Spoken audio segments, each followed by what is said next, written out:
What if that nagging feeling in the back of your neck was real? What if those hands reaching out from the dark that you believed were there?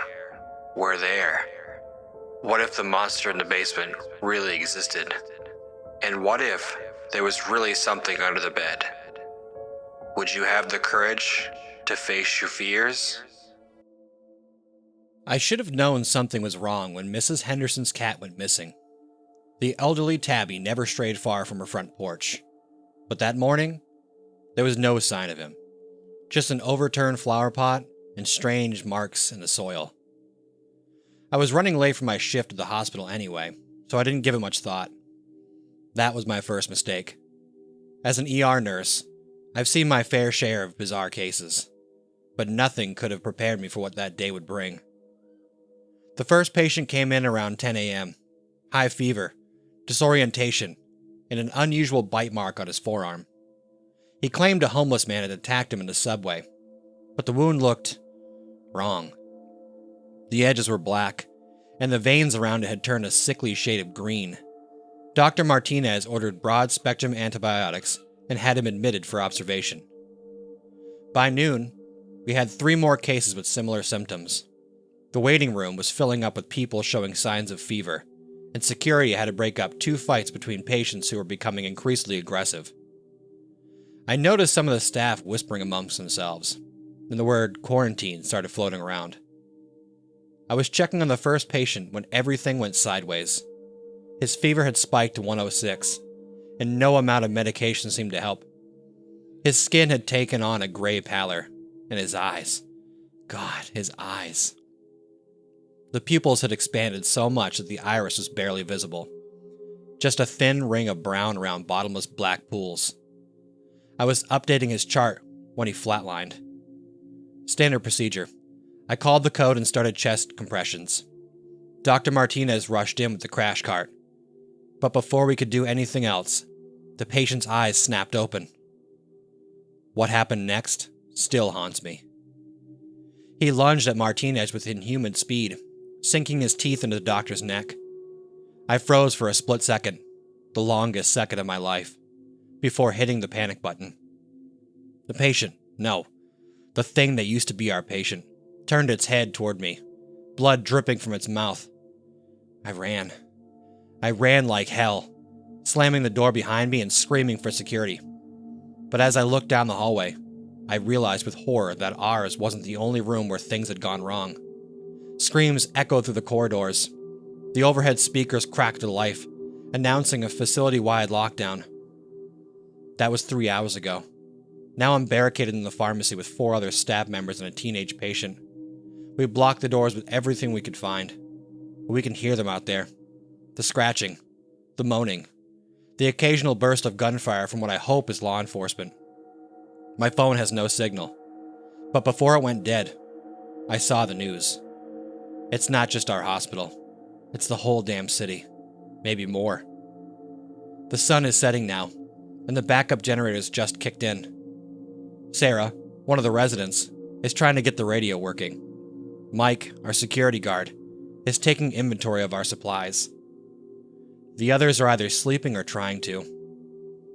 Nobody's talking about what we all know. Eventually, we'll need to leave this room. I keep thinking about Mrs. Henderson's cat, about how many other warning signs we must have missed, about how quickly normal turned into a nightmare, and about how this might only be the beginning. The radio crackled to life around midnight. Through the static, we caught fragments of an emergency broadcast. Remain indoors. Military response. Quarantine zones. Then nothing but white noise.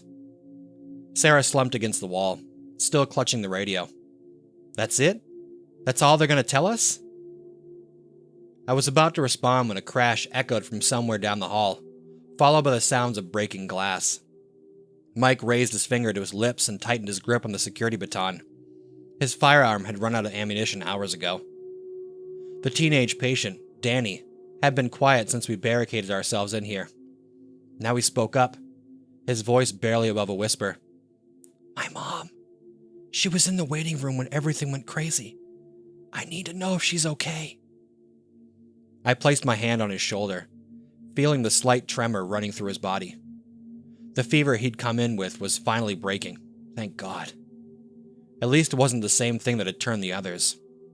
We'll find her, I promised, knowing it might be a lie. The pharmacy's fluorescent lights flickered, reminding us that the backup generators wouldn't last forever. I did another inventory of our supplies. Antibiotics, painkillers, various other medications that might or might not be useful. No food except for a few protein bars from Sarah's locker. No water except for a half-empty cooler.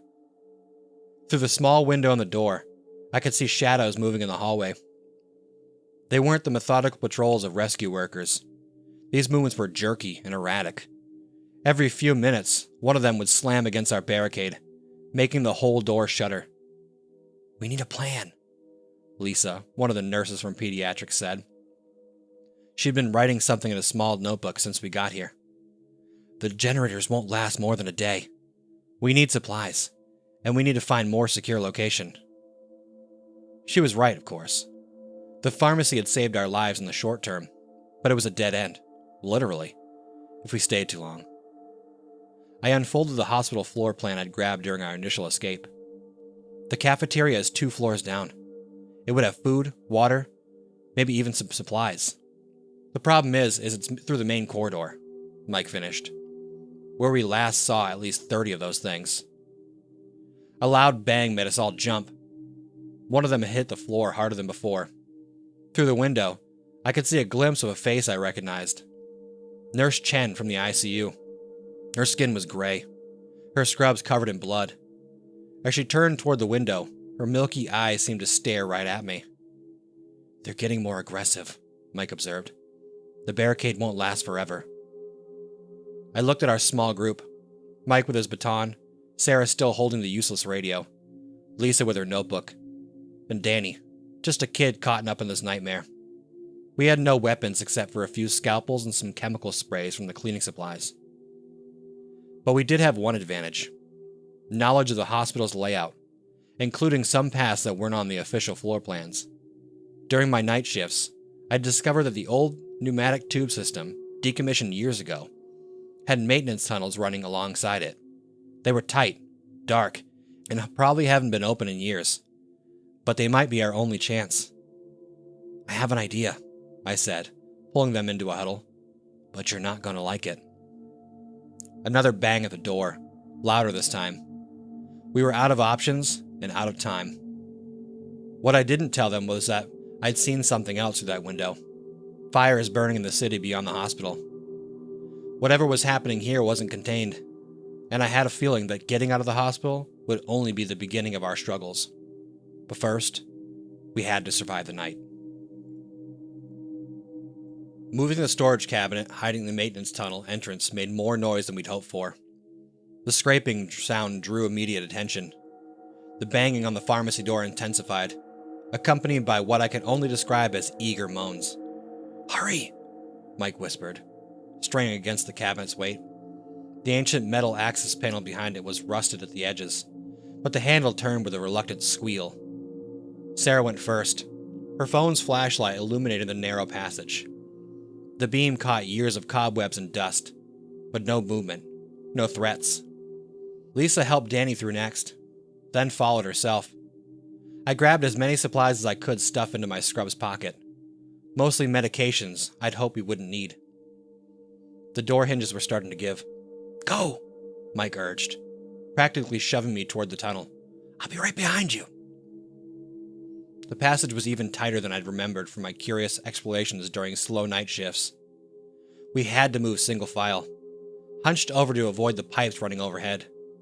The air was stale, thick with decades of undisturbed dust that clung to the sweat on my face. Sarah's light bounced off the curved walls, creating shifting shadows that made my heart jump every few seconds. Behind me, I heard Mike pulling the access panel shut, followed by his labored breathing as we joined our procession. These tunnels, Danny whispered, between coughs. Where do they go? They branch throughout the hospital, I explained, trying to sound more confident than I felt.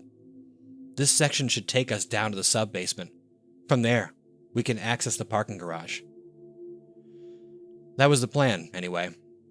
What I didn't mention was that I'd only explored the first 100 feet or so of these tunnels before. The rest was a guess based on old maintenance maps I'd seen in the facility's office. We came to a junction, the tunnel splitting 3 ways. I was about to suggest taking the right path when we heard it, a skittering sound from the left tunnel, like nails on metal. Sarah's light swung toward the noise. For a split second, I saw something dart back into the darkness, something that moved low to the ground on all fours. "What's that?" Lisa's voice trailed off. "Mrs. Henderson's cat," I finished grimly. Except it couldn't be. What I'd seen was hairless, its skin a sickly gray like the infected above. The skittering grew louder, multiplied. "Run!" Mike shouted, abandoning any presence of stealth.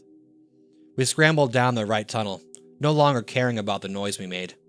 Sarah's light bounced wildly, creating a strobing effect that made the passage seem to twist and writhe around us. The sounds behind us grew closer, not just skittering now, but high-pitched yowls that seemed to come from everywhere at once. Danny stumbled. I caught him before he could fall, practically dragging him as we ran. The tunnel began to slope downward, the floor becoming treacherously slick with some kind of moisture. Lisa screamed.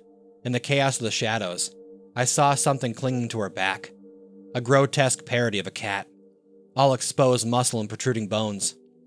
She slammed herself against the wall, crushing it with a sickening crunch. But more shapes were emerging from the darkness. Mike swung his baton, connecting with one of the creatures mid-leap. "There's a maintenance room ahead," he shouted. "I can see the sign."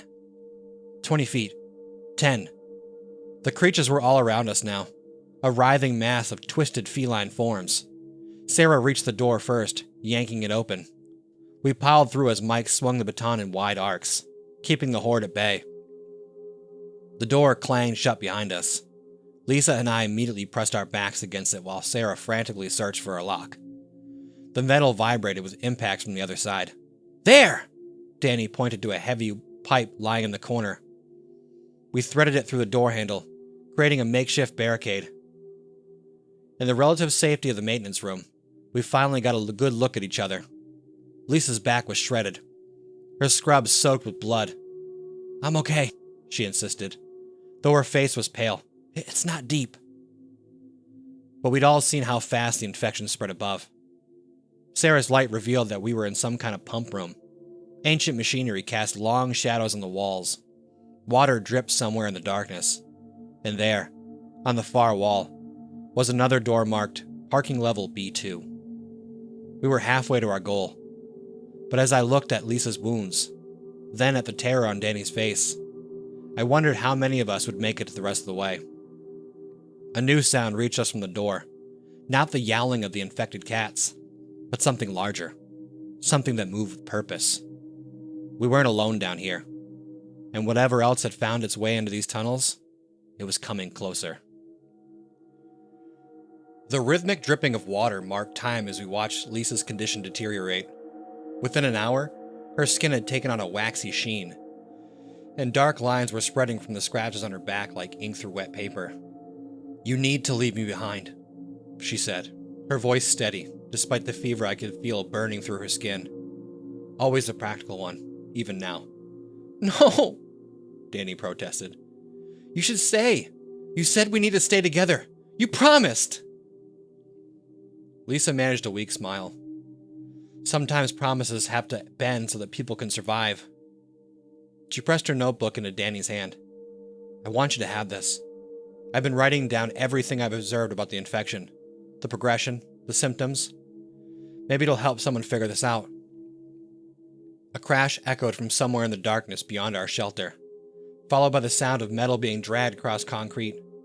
Whatever was down here with us was getting closer. "We can't just leave you," Sarah whispered, though I could see in her eyes that she knew we might have to. I pulled out the medications I've grabbed from the pharmacy.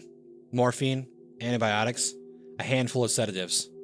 None of them would stop what was happening to Lisa, but they might make it easier. "How long?" Mike asked quietly. "Based on what we saw upstairs," I checked Lisa's pulse. Rapid, thready. "Maybe an hour. Less if the animal infection spreads faster." Another crash, closer this time. A deep, guttural sound that was neither human nor animal resonated through the pipes. Lisa gripped my hand. I don't want to become one of them. Please. I understood what she was asking. As a nurse, I'd sworn to do no harm. But we'd seen what happened to Dr. Martinez, to Nurse Chen, to all the others. This wasn't harm. It was mercy. My hand brushed against the syringe of morphine in my pocket. The rest of you should go, I said. I'll catch up. Sarah started to protest, but Mike grabbed her arm. He'd seen enough death today to understand. They moved toward the door leading to the parking level. Danny looked back with tears streaming down his face. It's okay, Lisa called after him. Everything has to end sometime. Just remember to keep writing. Keep observing. Someone has to tell this story. Once they were gone, I prepared the syringe. My hands were steady, steadier than they had any right to be. Thank you, Lisa whispered as I found a vein. Just stay with me until it's done. I held her hand as her breathing slowed, as her eyes fluttered closed, waiting until I was sure. Then I did what was needed to be done to ensure she wouldn't come back. When I finally stepped through the door into the parking level, the others were waiting. Nobody asked questions. They didn't need to. The parking garage stretched out before us, a forest of concrete pillars disappearing into shadows. Dozens of abandoned cars creating a maze of potential hiding places. The emergency lights cast everything in a sickly red glow. And there, across the expanse of the garage, was the exit ramp. Daylight filtered down from above, the first natural light we'd seen in what felt like years. But between us and freedom, dark shapes moved in the red-tinted darkness. The dragging sound was louder here, accompanied by the click of claws on concrete. We'd have to cross the entire garage to reach the exit. No more maintenance tunnels. No more hiding. Sarah checked her phone's battery. 15% left. It was the only light we had. Mike gripped his blood-stained baton. Stay close, move fast, and don't look back. Danny clutched Lisa's notebook to his chest like a shield. I thought about the morphine syringe, now empty. About Lisa's last peaceful breath. About how many more impossible choices lay ahead of us. We stepped out of the doorway shelter and into the garage proper. Somewhere in the shadows, something big heard us coming. The race for survival was about to begin. The first car alarm went off when we were halfway across the garage. The sound bounced off concrete walls, creating a cacophony that made it impossible to track the movements in the shadows. Sarah's phone light swept across abandoned vehicles, catching glimpses of dark stains and broken windows. Then we saw it. In the crimson emergency lighting, its white hospital gown was pink, like something dipped in blood. Dr. Martinez, or what was left of him, had grown. His frame had twisted, joints bulging and realigned, forcing him to move in a horrible crouch-drag motion. The skin on his face had pulled back in a permanent snarl, and his teeth. "Don't run," Mike whispered. "Not yet." Martinez's head snapped toward us, nostrils flaring. Other shapes emerged from between the cars. Former patients, staff, all transformed into something barely recognizable as human. But Martinez was different. Evolved. Danny whimpered. I squeezed his shoulder, feeling him trembling. The thing that had been Martinez took a step forward, dragging one grotesquely muscled leg. A sound came from its throat, not the mindless moaning of the others, but something closer to words. Hungry. Sarah's phone light flickered. 5% battery. Everything happened at once. Martinez lunged, covering an impossible distance. Mike shoved me and Danny aside as claws raked through the air where we'd been standing. Sarah screamed and ran, her light bouncing wildly, disorienting everyone, infected and survivors alike. "The ramp!" I shouted, pulling Danny with me. "Run!" Mike swung his baton, connecting with Martinez's jaw. The creature's head snapped back, but it didn't fall. Instead, it grabbed the baton and yanked, lifting Mike off his feet. "Go!" Mike roared. pulling a flare from his belt, his last resort. "I'll hold him!" The flare ignited, bathing everything in harsh light. The infected recoiled, giving us our chance, and we ran. Sarah reached the ramp first. Danny and I were about 20 feet behind. I could hear Mike yelling, heard the wet sound of impact, and then silence. The ramp seemed endless. Sarah's phone finally dead, plunging us into darkness broken only by the distant daylight above and the fading flare below. Our footsteps echoed, along with other sounds. Pursuit. Danny stumbled, and I caught him. But something caught me. A hand, corpse cold, gripping my ankle. I kicked blindly, felt something crack, and I kept running. "Almost there!" Sarah called from behind. The daylight grew brighter. 10 more steps. 5. We burst out into the morning sun, temporarily blinded. The street was chaos. Overturned cars, broken glass, distant sirens. But there, a block away, I could see military vehicles. A quarantine checkpoint. A roar from behind us. Martinez emerged from the ramp, smoke rising from his burned flesh where the sun touched it. The thing that had been our doctor charged, faster than anything broken should move. Sarah screamed a warning. I turned, pushing Danny behind me. In that moment, I saw Martinez's ruined face inches from mine, smelled his rotting breath. Then his head exploded. The military checkpoint had spotted us. The sound of gunfire was deafening. Martinez's body crumpled. More shots. More infected falling. A vehicle screeched toward us, soldiers yelling for us to get in. As they pulled us to safety, I looked back at the hospital, at the building where I'd worked for 6 years, where I'd saved lives and lost them. Black smoke poured from several floors. The entire east wing is on fire. "Are you bit?" a soldier demanded, checking us over. "Scratched?" "No," I said. Then remembered my ankle. I pulled up my scrubs leg, expecting the worst. Just bruises. I'd been lucky. 3 survivors from Memorial Hospital, another soldier was reporting into a radio. Taking them to Green Zone 2. Danny was still clutching Lisa's notebook. Sarah was crying. The tension of the last 12 hours finally breaking. Through the vehicle's window, I watched my city burn. "What happens now?" Danny asked quietly. I thought about Mike's sacrifice, about Lisa's notebook, about everything we'd seen and lost. "Now we survive," I said. "And we make sure Lisa's observations get to someone who can help. We tell our story. We fight back." The military vehicle sped through the streets I barely recognized, taking us toward whatever safety remained in this broken world. Behind us, more explosions lit up the hospital. Maybe they were trying to contain the infected. Maybe they were just destroying the evidence. I didn't know if we'd ever understand what started this, if we'd find a cure, or if this was humanity's new reality. But I knew one thing. This wasn't the end of the story. It was just the beginning of a different kind of war.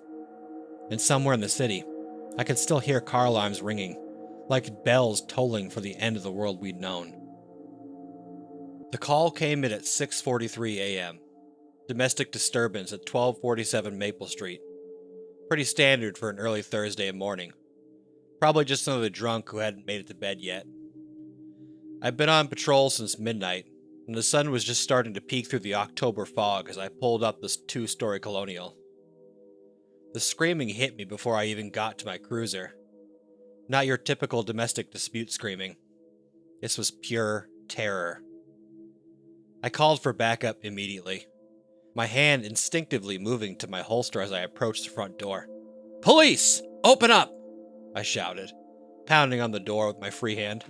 The screaming stopped abruptly, replaced by a wet, gurgling sound that made my skin crawl. Then came the thud of something heavy hitting the door. Wham! Wham! Wham! I didn't wait. 23 years in the force had taught me when to move, and every instinct was screaming at me to breach. I kicked the door open. Bam!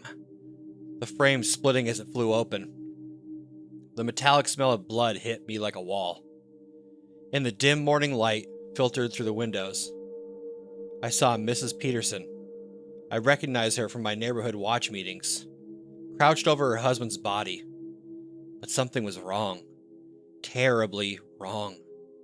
She was feeding on him, her face buried in his throat, making these horrible slurping, chomping sounds.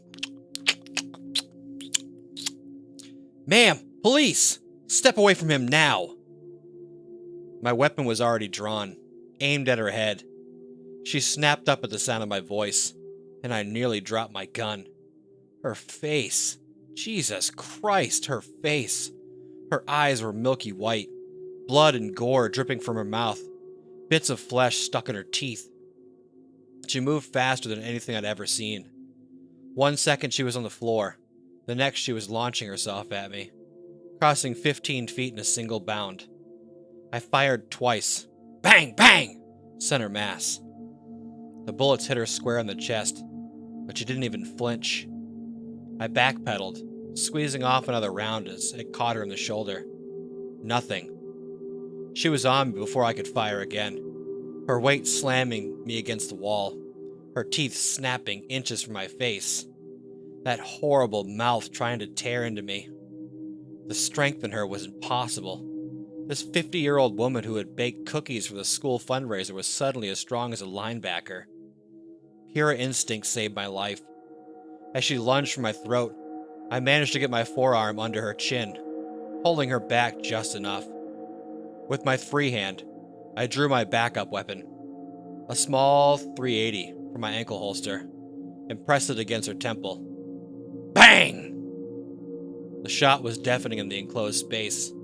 Mrs. Peterson went limp immediately, her body crumpling to the floor. My hands were shaking as I called it in. Officer needs assistance. Shots fired.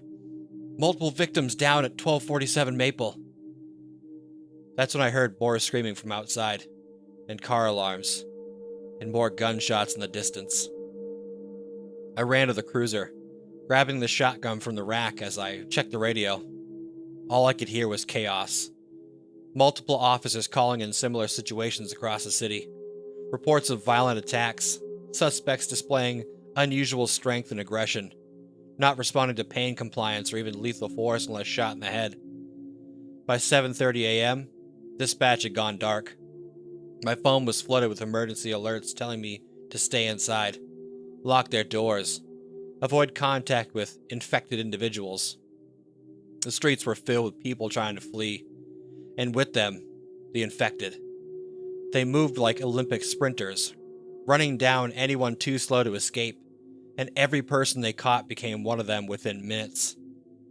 I had used up half my shotgun shells by 8 a.m., saving 3 different families from their turned neighbors. Each time, only headshots worked. Anything else just slowed them down for a second or two. I'd seen enough zombie movies to know what this was, but my brain kept refusing to accept it. This wasn't supposed to be real. This was supposed to be fiction. But as I sat in my cruiser, watching a father turn and tear into his own children right in front of me, I knew our world had changed forever, and we were only a few hours in. Part 2. By 9 a.m., I had abandoned my patrol route entirely. Department protocol meant nothing when civilization was crumbling around us. The last coherent transmission I'd received from the Lieutenant Rodriguez, ordering all units to fall back to the station. That was 40 minutes ago, right before a scream cut her off mid-sentence. I wasn't heading to the station. I'd seen the traffic cameras through my cruiser's laptop. The whole area was overrun. Hundreds of infected swarming the streets, chasing down anything that moved. The station had been one of the first places people ran for help, and that many people in place? It was a buffet for those things. Instead, I found myself driving toward Franklin Elementary. My daughter Emma was there, assuming they haven't evacuated yet. The streets were a nightmare of abandoned cars and chaos. I had to drive on sidewalks, through yards, anything to avoid the gridlock of crashed and empty vehicles. The infected ignored my cruiser when I kept moving. But the moment I slowed down, they'd sprint toward me like rabid cheetahs. I was 3 blocks from the school when I saw the buses. They were leaving. Thank God. They were evacuating. But behind them, Jesus, a horde of at least 30 infected were chasing the last bus, and they were gaining on it. The bus was struggling to navigate around all the abandoned cars. Without thinking, I flipped on my siren. The horde turned as one, their milky eyes fixing on my cruiser. I gunned the engine, driving straight at them. Most scattered, but two didn't move fast enough. The impact at 50 miles per hour sent them flying, and I felt the cruiser's front end crumple. But it worked, and the bus got away. The cruiser was done for, though. Steam poured from the hood, and the engine made a sound like marbles in a blender. I grabbed my shotgun, my bag of spare ammo, and my riot gear from the trunk. The helmet and pads had already saved my life twice this morning. These things love to tackle their prey. As I oriented myself, trying to figure out my next move, my radio crackled to life. Through the static, I heard fragments of a military broadcast. They were establishing a safe zone at Memorial Stadium, with helicopter evacuations for civilians. But they were giving a 3-hour window before they closed the perimeter. The stadium was 4 miles away, on foot, through infected territory. Under normal circumstances, I could run it in about 40 minutes. These weren't normal circumstances. A scream from nearby made me spin around, shotgun raised. A teenage boy was sprinting toward me, an infected woman right on his heels. She was gaining on him with every step. I lined up the shot, letting them get closer. Had to make a count. I was down to 6 shells. The boy dove to the ground at the last second. Smart kid. This infected woman didn't even try to stop, running full tilt right into my sights. The shotgun roared, bang! And her head disappeared in a red mist. She dropped like a puppet with cut strings.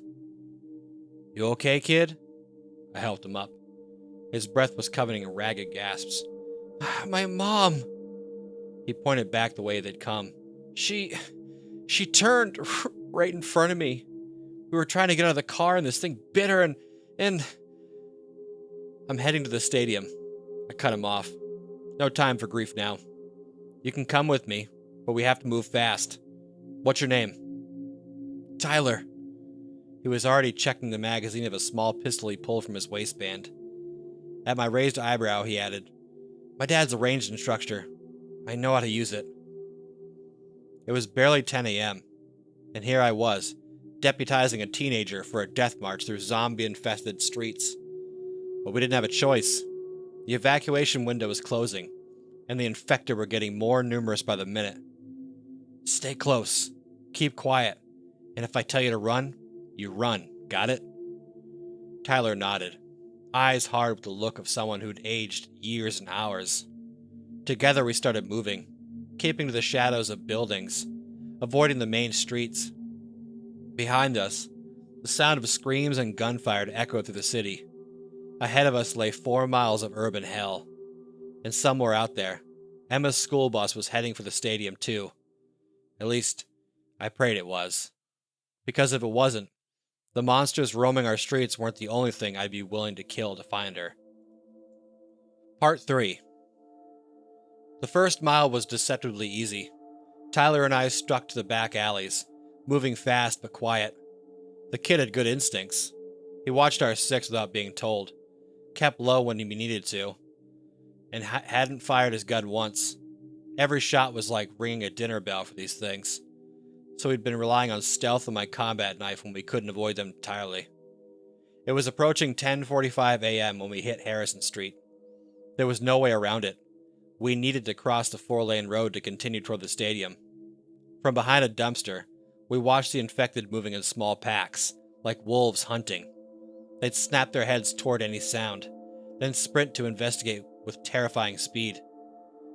We'll never make it across, Tyler whispered, watching an infected teenager run down a fleeing man 2 blocks away. The wet sounds of feeding that followed made the kid turn away. I was about to suggest backtracking when we heard the helicopter. It was flying low, headed for the stadium. The infected all turned toward the sound, several of them actually chasing it on foot. Our chance. Now! I hissed, and we broke cover. We were halfway across when the screech of tires made me turn. A pickup truck came barreling down Harrison, plowing through infected like bowling pins.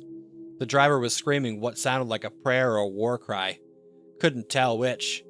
Behind the truck, at least 50 infected gave chase, drawn by the noise.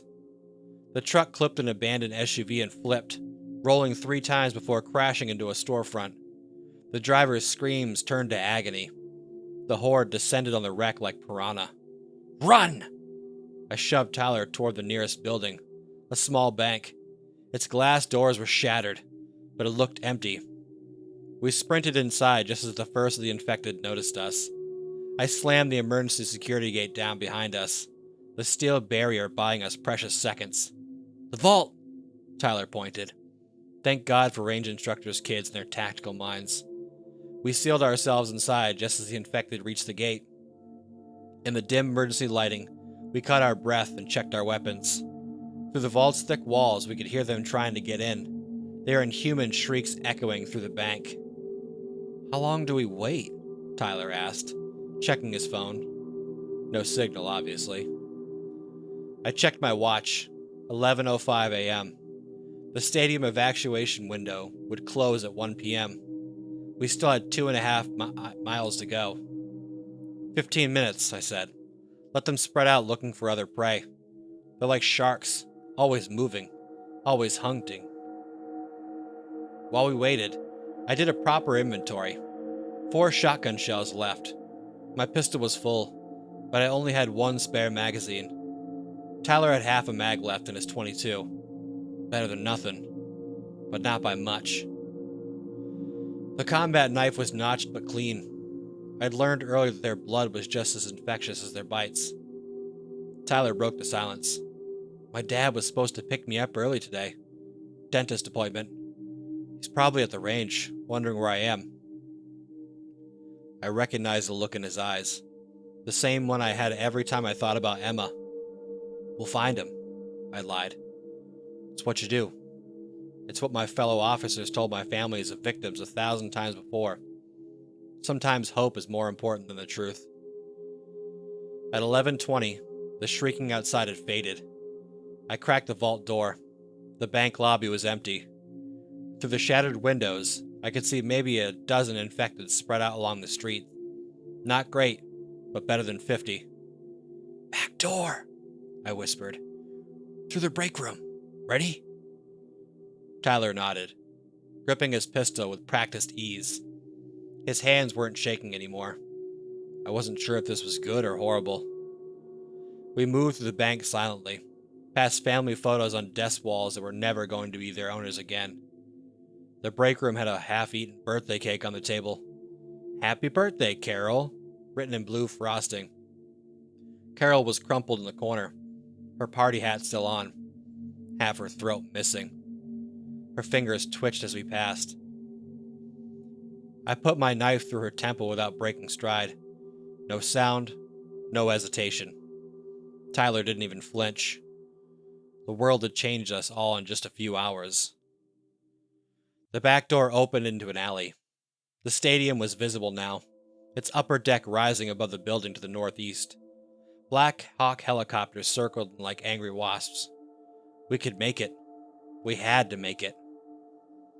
Then Tyler's phone chirped. A text finally coming through.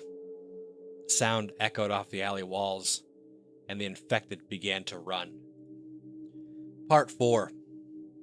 They came at us from both ends of the alley. 8, maybe 10 of them. Their feet barely seemed to touch the ground as they sprinted toward us, faces twisted in that permanent expression of hunger and rage. Ladder! Tyler pointed to a fire escape above us. The bottom section was pulled up, just out of reach. I fired my shotgun at the closest infected. Bang! Buying us seconds. I'll boost you, I said, dropping to one knee and lacing my fingers together. Pull me up after. Tyler didn't argue. He stepped into my hands, and I launched him upward. The kid caught the bottom rung and scrambled up with the desperation of the hunted. I fired again. Bam! Taking the head off an infected businessman still wearing his Bluetooth earpiece. 2 shells left. Jump! Tyler had lowered the ladder. I could hear him firing his .22 behind me, the small caliber shots doing little more than catching their attention. I jumped, catching the lowest rung as infected hands grasped at my boots. Climbing with a shotgun was awkward, but I wasn't about to drop it. We made it to the second floor, landing just as they started climbing the walls, literally climbing, their fingers digging into the brick like it was clay. Inside! I smashed the window with the shotgun butt, and we dove through an empty office. Cubicles stretched out before us in a maze of productivity that would never matter again. We ran for the far side of the building. Behind us, infected poured through the broken window. A printer cart made a decent barricade for the cubicle entrance, buying us precious seconds. Door code! Tyler pointed the keypad on the stairwell door. Red light. No getting through. An infected in a blood-stained postal uniform launched itself out the cubicle walls, landing on a desk 10 feet away. I fired. Bang! Catching it mid-leap. One shell left. This way! I spotted the sign for the sky bridge connected to the next building. Standard feature of the business district, letting office workers move between buildings without going outside. Right now, it was a godsend. We sprinted across the enclosed bridge, 4 stories above the street. Below us, hundreds of infected roamed, drawn by the sounds of fighting. The whole city was falling. A body slammed into the glass beside us. An infected had launched itself from the building we'd just left.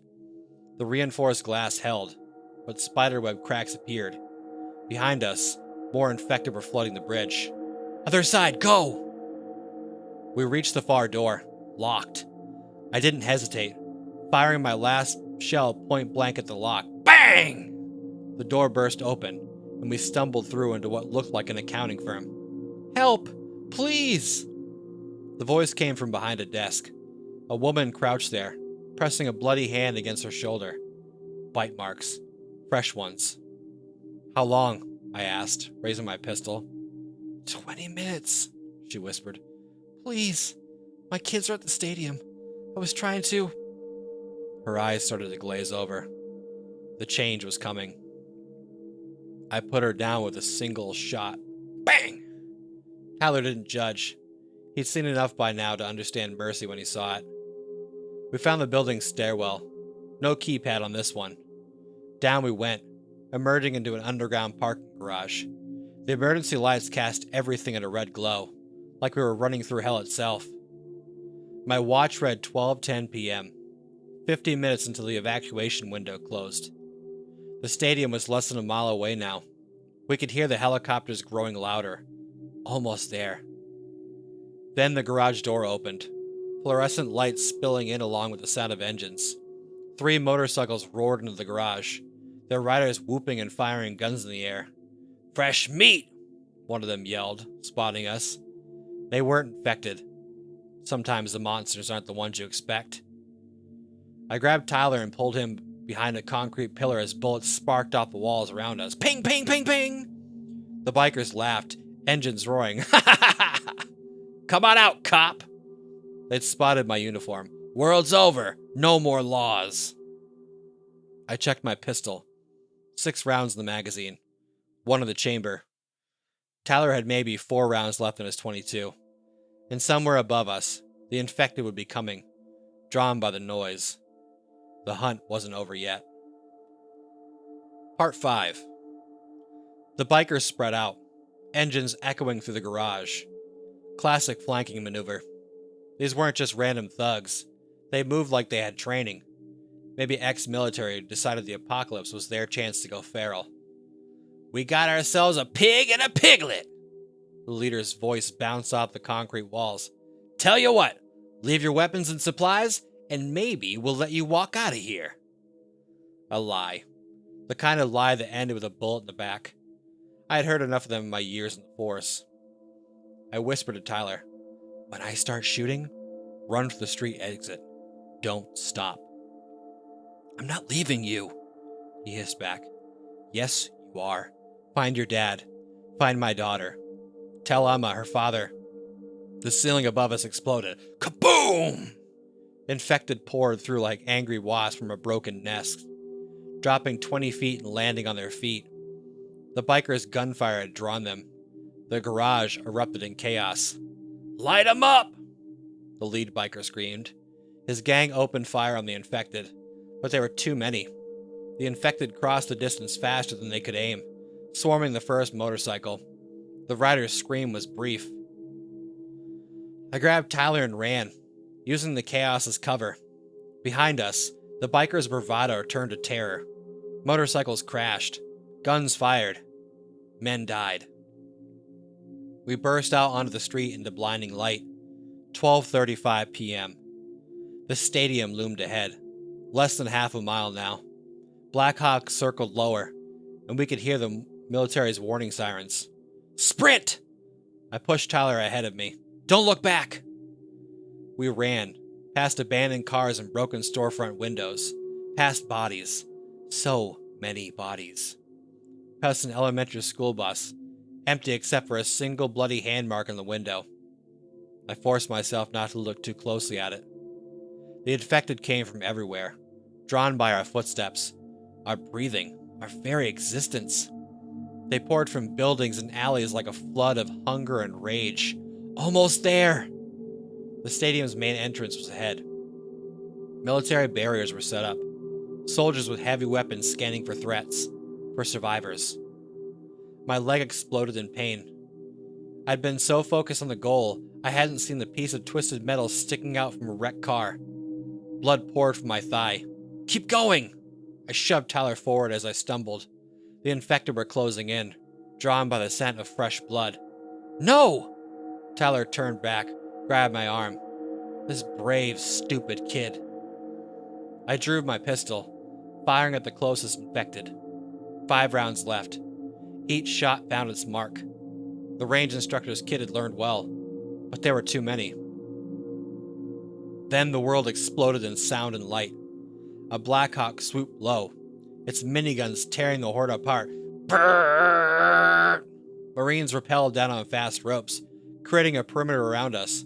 Professional, efficient, beautiful. "Move, move, move!" They half carried, half dragged us the last 100 yards. Through the barricades, past the checkpoints, into the stadium. Inside was a scene from a refugee camp. Thousands of survivors huddled in stands. Medical tents in the field. Military efficiency mixing with human desperation. "Dad!" Tyler's cry made me turn. A man in a range instructor's clothes swept to him in a crushing hug. They'd made it. They'd found each other. "Daddy!" The voice hit me like a physical force. Emma burst from a group of evacuated students, running towards me. She was alive. She was safe. I caught her in my arms. My leg forgotten. My wounds meaningless. "I knew you'd come," she whispered into my chest. "I knew you'd find me." The stadium speakers crackled. "Attention! Evacuation window closes in 5 minutes. All civilians must proceed to helicopter landing zones immediately." I looked at my watch one last time. 12:55 p.m. We'd made it. Barely. Outside the stadium walls, the city burned. The infected ran wild. The world we'd known was gone. But we'd survived the first 12 hours. And sometimes, survival is enough. Tyler and his father joined us in the evacuation line. The boy who'd become a warrior in the space of a morning, who'd helped save my life, and whom I'd helped save in return. "Where do we go now?" Emma asked as we climbed to the helicopter. I held her close as we lifted off, watching our city disappear beneath us. "Somewhere safe," I lied. Because that's what fathers do. Because sometimes hope is more important than truth. The first 12 hours were over. The rest of our lives were just beginning. What if that nagging feeling in the back of your neck was real? What if those hands reaching out from the dark that you believed were there, were there? What if the monster in the basement really existed? And what if there was really something under the bed? Would you have the courage to face your fears? The first zombie I killed was wearing a Lakers jersey. I didn't mean to kill him. Hell, I didn't even know he was a zombie. I was doing 85 my Harley down the 405 when he stumbled into the carpool lane. By the time I saw him, there was no choice. Lay down my bike or plow through him. I chose my bike. The impact sent him flying, but somehow I kept the Harley upright. That should have been my first clue something was wrong. No normal person goes airborne like that and stays quiet. No screaming, no nothing. I pulled over, more worried about my chrome getting scratched than anything else. The rest of the Reapers, my MC brothers, were a quarter mile ahead. Probably didn't even notice I'd stopped. We were heading to shake down some punk who owed Mickey protection money for his auto shop. Just another Tuesday morning in Los Angeles. The guy in the Lakers jersey was getting up. His leg was bent at an angle that made my stomach turn. But he didn't seem to notice. And that's when I saw his face. Gray, bloody, with chunks missing like something had been snacking on him. His eyes were milky white, like cataracts but worse. "Hey man, alright?" I called out, keeping my distance. The guy's only response is a wet, gurgling sound as he started shambling toward me. His arms were outstretched, fingers curled like claws. I backed up, hand instinctively going for the .45 tucked in my waistband. "That's far enough," I warned, but he kept coming. The first shot took him in the chest. He didn't even flinch. The second shot hit his shoulder, spinning him halfway around, but he just turned back and kept coming. It wasn't until the third shot, right between those dead eyes, that he finally went down. That's when I noticed the silence. The 405 is never quiet, not at 10 a.m. on a Tuesday. But there were no horns, no engine noise, nothing except distant sirens and what sounded like gunshots from somewhere in the valley. I looked north toward where my brothers had disappeared. Black smoke was rising from multiple points across the city. My burner phone had 4 missed calls from Mickey, our club president. The last thing I wanted was to ride deeper into whatever hell was breaking loose in LA. But the Reapers were my only family I had left, even if half of them would knife me in the back given the chance. I'd earned that distrust, done some things that would have gotten me kicked out of more ethical MC. But today wasn't the day to dwell on past sins. I kicked my Harley back to life and twisted the throttle, leaving the corpse in the Lakers jersey behind me. I didn't know it then, but that would be the last normal moment of my life. The last time I'd kill just one of them. The last time I'd feel anything close to safe. The world ended on a Tuesday morning, and I was running late for the apocalypse. Part 2. Blood Ties. I found the Reapers 3 blocks from Mickey's shop, in the middle of what looked like a war zone. 6 bikes were parked in a defensive circle outside a gas station, their riders taking cover behind them. The sound of gunfire drew me in, sharp cracks from the Angel's Desert Eagle mixing with the deeper boom of tank shotguns. "About fucking time, Jack!" Mickey shouted as I pulled up. His signature leather vest was splattered with something dark that I hope wasn't blood. "We thought you'd gone down." I barely had time to cut my engine before the first wave hit us. They came stumbling out of the mini-mart. Maybe 15 of them. Former customers, former employees, former humans. Their clothes were soaked in blood, flesh hanging off some of them like wet paper. "Headshots only," Tank bellowed, racking his shotgun. "Center mass, don't do shit." I'd figured that out already, but some of our younger members were still burning through ammo hitting body shots. Prospect Joey was especially trigger-happy, his hands shaking as he emptied a full magazine into a zombie that used to be a soccer mom, her pink tracksuit now stained crimson. "Save your fucking bullets, kid." I grabbed his shoulder, steadying his aim.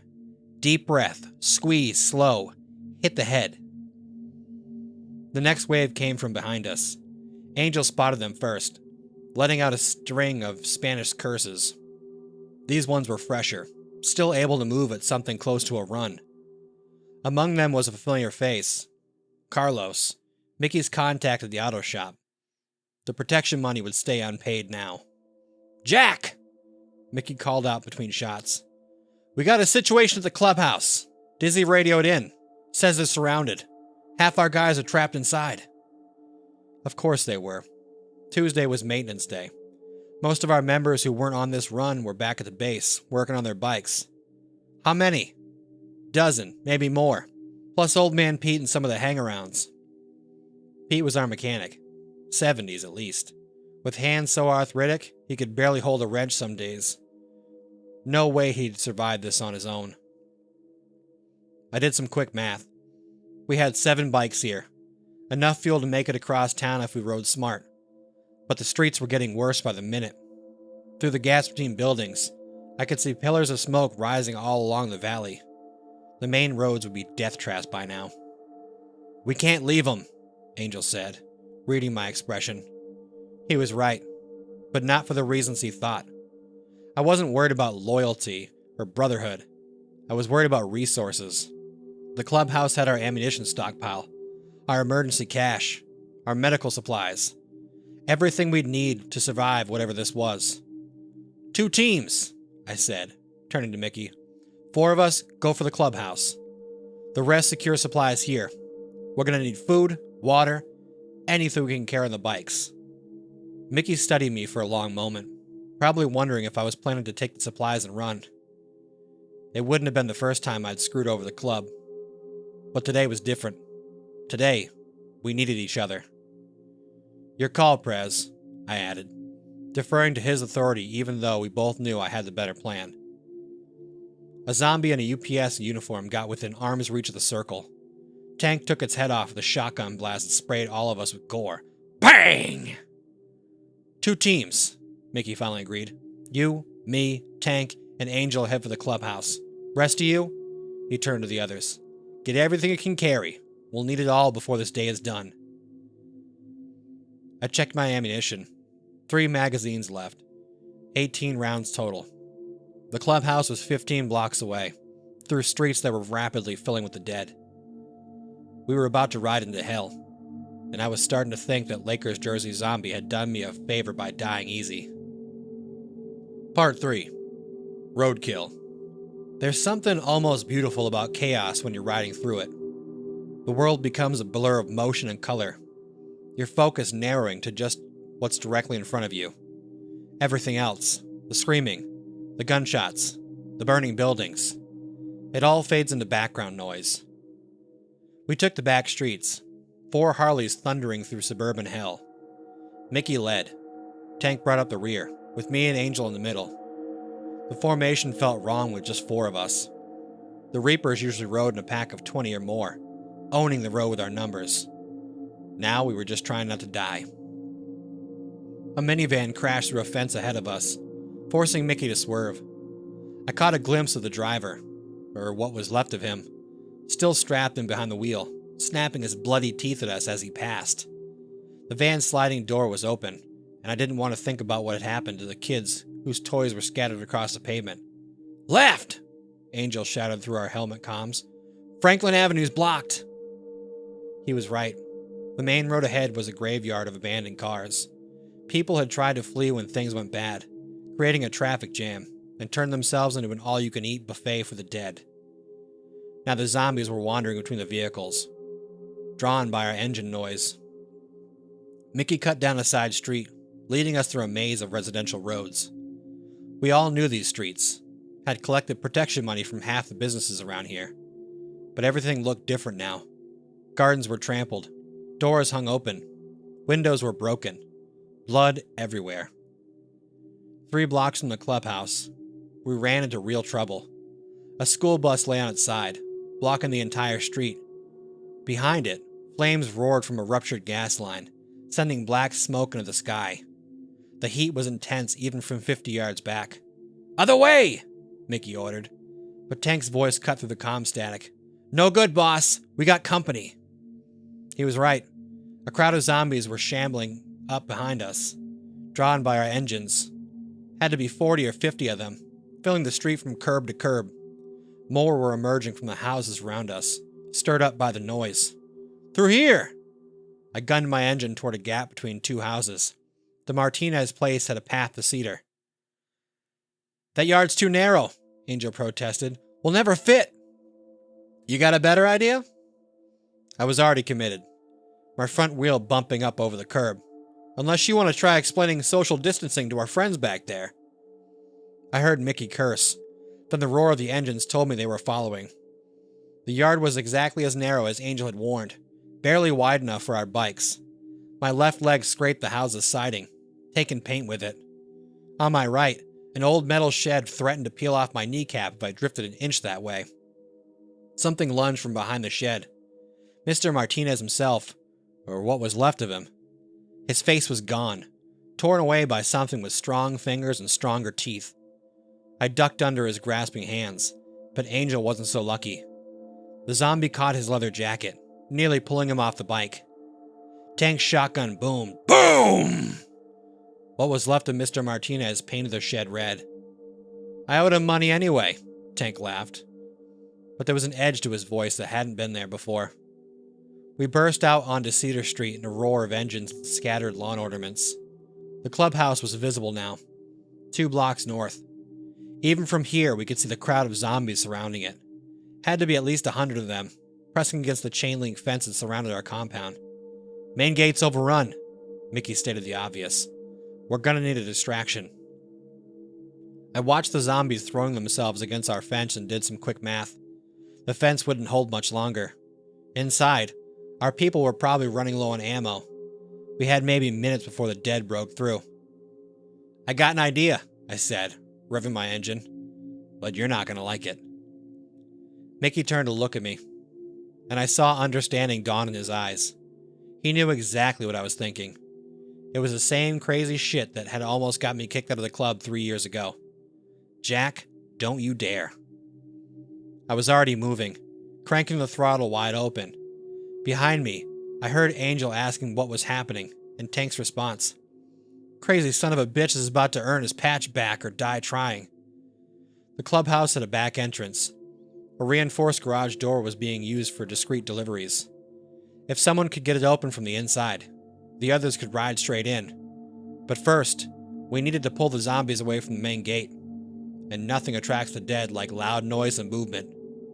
I aimed my Harley at the densest part of the crowd and grabbed the emergency flare from my saddlebag. Time to remind these dead bastards why they call me Mad Jack back in the day. Part 4. Fire and Iron. The flare ignited with a hiss, painting the world in crimson. I held it high as I rode, weaving through the crowd of zombies like a demented matador. Their dead eyes followed the light, heads turning in unison like some grotesque chorus line. Hey, you brain-dead fucks! I screamed, throwing all the subtlety to the wind.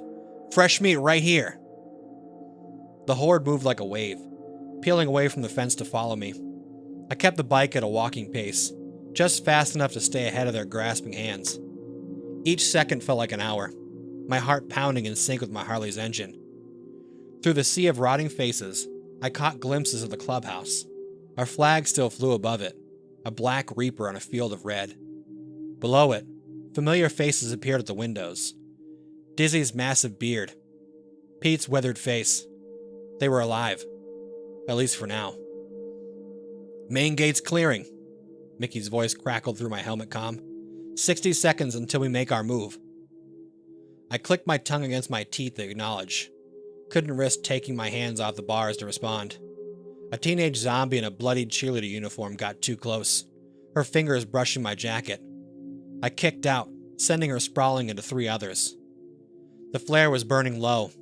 I had maybe 2 minutes before it died, and then I'd lose their attention. Time for phase 2. I gunned the engine and shot forward, leading the horde down the street. They followed like hungry dogs, leaving Mickey and the others a clear path to the gate. Now came the tricky part. The local strip mall was 100 yards ahead, its parking lot elevated above street level. The developers had installed a decorative retaining wall along one side, 4 feet of concrete with a gentle slope. 3 years ago, I'd used that wall as a ramp during a police chase. The stunt had earned me my road name and nearly got me killed. Jack! Mickey's voice again. Whatever you're thinking. I cut off my comm. No time for debate. The horde stretched out behind me. At least 80 zombies now. I'd pulled them far enough away from the clubhouse. Time to lose them. I hit the retaining wall at 40 miles per hour. For a moment, my Harley was airborne, sailing over the parking lot in a graceful act that would have made Evel Knievel proud. I had just enough time to think about how badly this could end before gravity took hold. The landing knocked the wind out of me. My front wheel hit first, then the back slammed down hard enough to crack my taillight. But I kept it upright, skidding to a stop near the mall's main entrance. Below, the zombies pressed against the retaining wall, unable to follow. A few tried to climb and fell back, their rotting limbs too weak for the task. The rest just stood there, staring up at me with those milky eyes. I allowed myself a moment to breathe before checking my comm. Mickey's voice came through mid-sentence. "Through the gate, Jack. If you're alive, get your ass back here. We've got problems." The gunfire in the background told me all I needed to know. I'd pulled most of the horde away, but clearly not all of them, and from the sound of things, the fight wasn't going well. Getting back would be tricky. I couldn't use the same route. The retaining wall was a one-way trip. I'd have to circle around to the mall's back lot, adding precious minutes to my return. More gunshots echoed from the clubhouse. Then I heard something worse. The distinctive sound of our chain-link fence giving way. I kicked my bike into gear, praying I had enough gas to make it back. The Reapers were family, even if we were a seriously dysfunctional one, and family meant something today, maybe more than ever. Besides, all my ammo was still in the clubhouse. In this new world, that was worth more than brotherhood. Part 5. Brothers in Blood. By the time I made it back to the clubhouse, the world had gone to hell in stereo. The fence was down on the east, and the dead were pouring through like maggots from a wound. Tank's shotgun had gone quiet. Angel was screaming something in Spanish that didn't sound like a prayer. I didn't think, just acted. My Harley roared as I drove it straight into the first cluster of zombies, bowling them over like rotten bowling pins. Their bodies made wet popping sounds under my wheels that I'll never forget. "Jack!" Mickey was by the garage entrance, waving frantically. "Get inside, we're sealing it up!"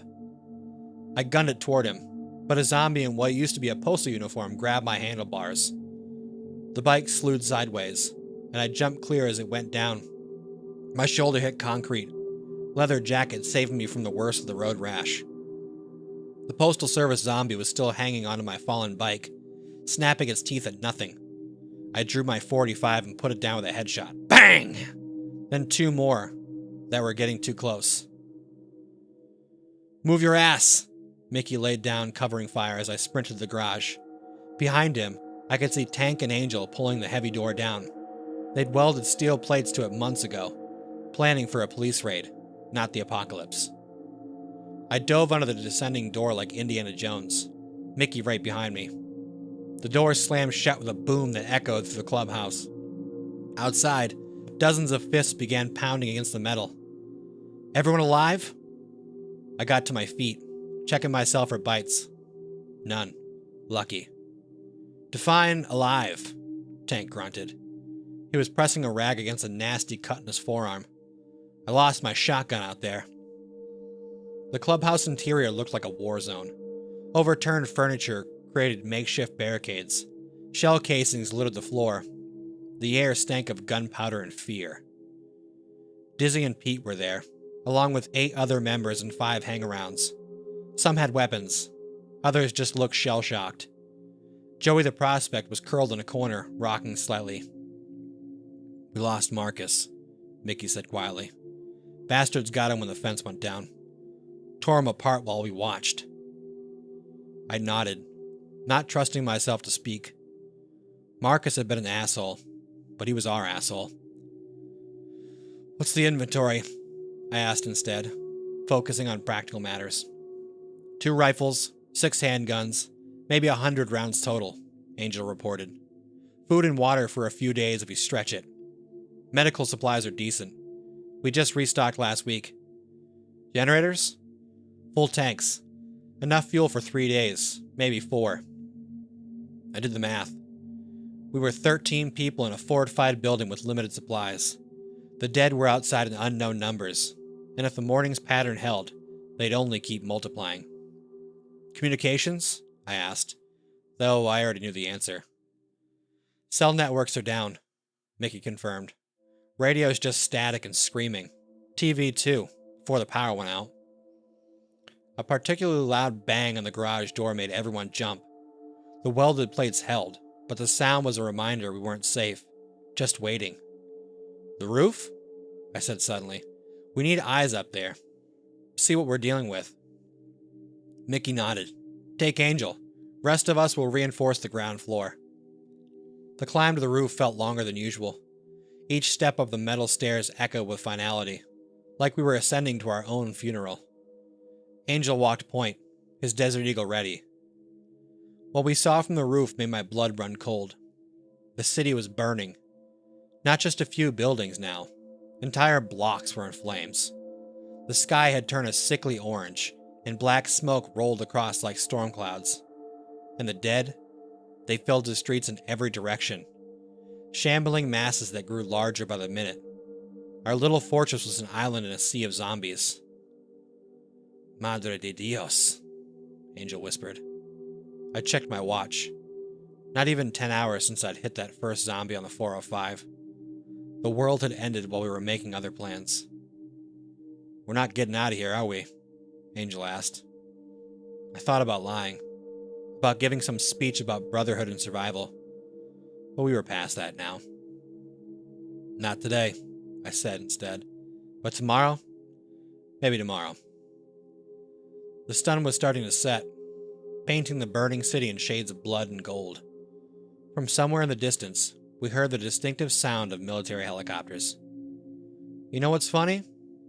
I pulled out my last cigarette, lit it with shaking hands. I was supposed to betray you guys today. Had a deal with the hellhounds to hit our own stash, take the money and run. Angel was quiet for a long moment. Then he laughed. A short, harsh sound. I know. Mickey knew too. We were going to take you out after the production run. I stared at him, then started laughing too. The sound drew more zombies toward our building, but we couldn't stop. The whole thing was too absurd. Guess we're stuck with each other now, I finally managed. Guess so, hermano. Below us, the dead pressed against our walls, hungry for whatever life remained inside. But up here, watching the sunset on the old world, I felt something unexpected. Hope. Not for salvation, not for rescue, but for survival. Because if a bunch of backstabbing bikers could put aside their differences when the world ended, maybe there was still something worth fighting for. I took one last drag of my cigarette and flicked it into the gathering darkness. Come on, let's go tell the others about the helicopters. Give them something to live for until morning. The first 12 hours were ending. The real test was just beginning. Part 1. The Last Bell. Mr. Ben Hartley never imagined his Friday afternoon would end like this. The final bell of Ridgeview High had echoed through the halls at 3:15 p.m., the sound usually a herald of relief. Today, it felt eerie. The hallway, unnervingly quiet as students fled the building in hurried clusters. Ben had noticed the whispers during his last period, the anxious glances at phones, and the hurried scrawling of half-finished assignments left on desks. Mr. Hartley, do you know what's happening? A senior, Jamie, had asked as he picked up his bag, his voice quivering. Ben shrugged, forcing a calm smile. Probably another internet rumor. Stay safe, okay? But Jamie's eyes told a different story. He wasn't buying it. Ben had noticed the buzz earlier, but shrugged it off as a viral hoax. Now he wasn't so sure. By the time Ben stepped in the parking lot at 3:30, it was nearly empty. His silver sedan was one of the few cars left. The air felt too still, too thick, and the faint wail of sirens sounded in the distance. Pulling out his phone, he checked the news. Outbreak in the city. Hospitals overrun. Stay indoors. Avoid contact. His stomach clenched as a knot of fear twisted inside him. Outbreak? What kind of... A blood-curdling scream pierced the stillness. Ben whipped around. Across the lot, a student, no older than 15, was stumbling, arms flailing. His shirt was soaked in blood, and behind him, a man, no, a thing, lumbered closer. Its skin was pallid, its eyes lifeless, but the hunger in its snarl was unmistakable. Ben's instincts kicked in. He rushed to the student's side, grabbing his arm. "Come on!" he yelled, but the boy's strength was gone, and the thing was closing in. Ben did the only thing he could. He turned, bolted for his car, and threw himself inside, locking the doors. He watched in horror as the creature fell on the boy. He squeezed his eyes shut, but the image of the boy's face, pleading, terrified, was seared into his mind. His hands trembled as he started the car. The streets ahead would be chaos, but staying was death. The outbreak had begun, and survival was no longer an option. It was the only rule. Part 2. The Long Drive. Ben gripped the steering wheel with white-knuckled intensity, his breath coming in shallow gasps. His car hurtled down the empty streets, the radio blaring emergency broadcasts that barely registered in his mind. Words like infection, quarantine, and martial law echoed over and over, but they felt distant, unreal. He needed to think, to focus. Where could he go? His apartment was too far, and the city was already crumbling into chaos. He flicked off the radio, needing silence to clear his thoughts. Then he remembered. Mia, his sister's house, a few miles outside of the city, on a quiet suburban street. She had a sturdy basement, food, and a safe place to regroup. The thought steadied him. The roads were an eerie mix of desolation and panic. Some streets were eerily abandoned, while others were clogged with cars and terrified people running aimlessly. He swerved around abandoned vehicles. The bodies of the recently dead, no, infected, lying in the street. At an intersection, a minivan careened past, slamming into a light pole. A woman stumbled out, holding a baby, blood streaking her face. Ben slowed, torn. He couldn't just leave her, could he? But before he could make a decision, 3 more figures emerged from the shadows, shambling toward her. His pulse pounded. He looked away and sped on. 10 minutes later, the suburbs came into view. Quieter, but no less unsettling. The occasional overturned trash can or deserted bicycle gave the scene a surreal normalcy, as if the world hadn't fallen apart in the last hour. Ben's heart sank when he spotted Mia's street. A small crowd of people was gathered there, some armed with makeshift weapons, others clearly bitten, eyes wild and unfocused. His stomach twisted. These weren't neighbors anymore. They were something else. He parked a block away, leaving the car idling. Every instinct told him to stay put, but Mia and her son, Connor, were inside that house. He had to try. Sliding out, he crouched low, clutching the tire iron he'd found in the trunk. He moved fast, keeping to the hedges and shadows. As he neared her driveway, he saw the front door was ajar. Blood smeared the doorframe. "Mia!" he whispered hoarsely. No answer. He stepped inside, heart hammering. The living room was in disarray.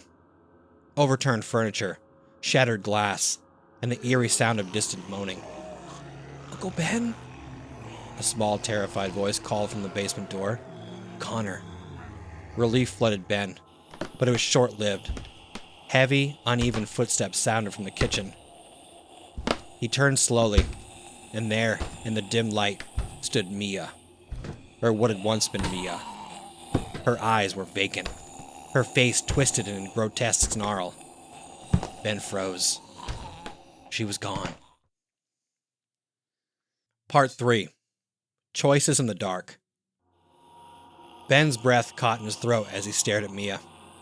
Her once vibrant eyes, now milky and void of recognition, locked onto him. Blood dripped from a gash in her neck, staining her blue sweater. She took a stumbling step forward, lips peeling back in a guttural snarl. "Uncle Ben?" Connor's voice wavered from behind the basement door, snapping Ben out of his horrified trance. He tightened his grip on the tire iron, forcing himself to think, Mia is gone. This isn't her anymore. But the thought didn't make what he had to do any easier. "Mia," he whispered, hoping for a miracle, for any sign she was still in there. But there was nothing. She lunged, arms outstretched, and Ben barely dodged, knocking over a lamp as he scrambled back. He raised the tire iron, heart racing, bile rising in his throat. "I'm sorry," he choked out, swinging with all the strength he had. The iron connected with a sickening crunch, and Mia crumpled to the floor, motionless. Ben staggered back, staring at the blood on his hands. His sister, gone by his own hand. There was no time to grieve. Connor needed him. He rushed to the basement door and threw it open. Connor stood at the bottom of the stairs, clutching a stuffed bear, his face pale with fear. Ben's voice softened, though it trembled. "Connor, it's me. Come on, buddy." Connor hesitated, his eyes wide and brimming with tears. "Where's Mommy?" Ben swallowed hard, kneeling. She's not feeling well, but we have to go, right now."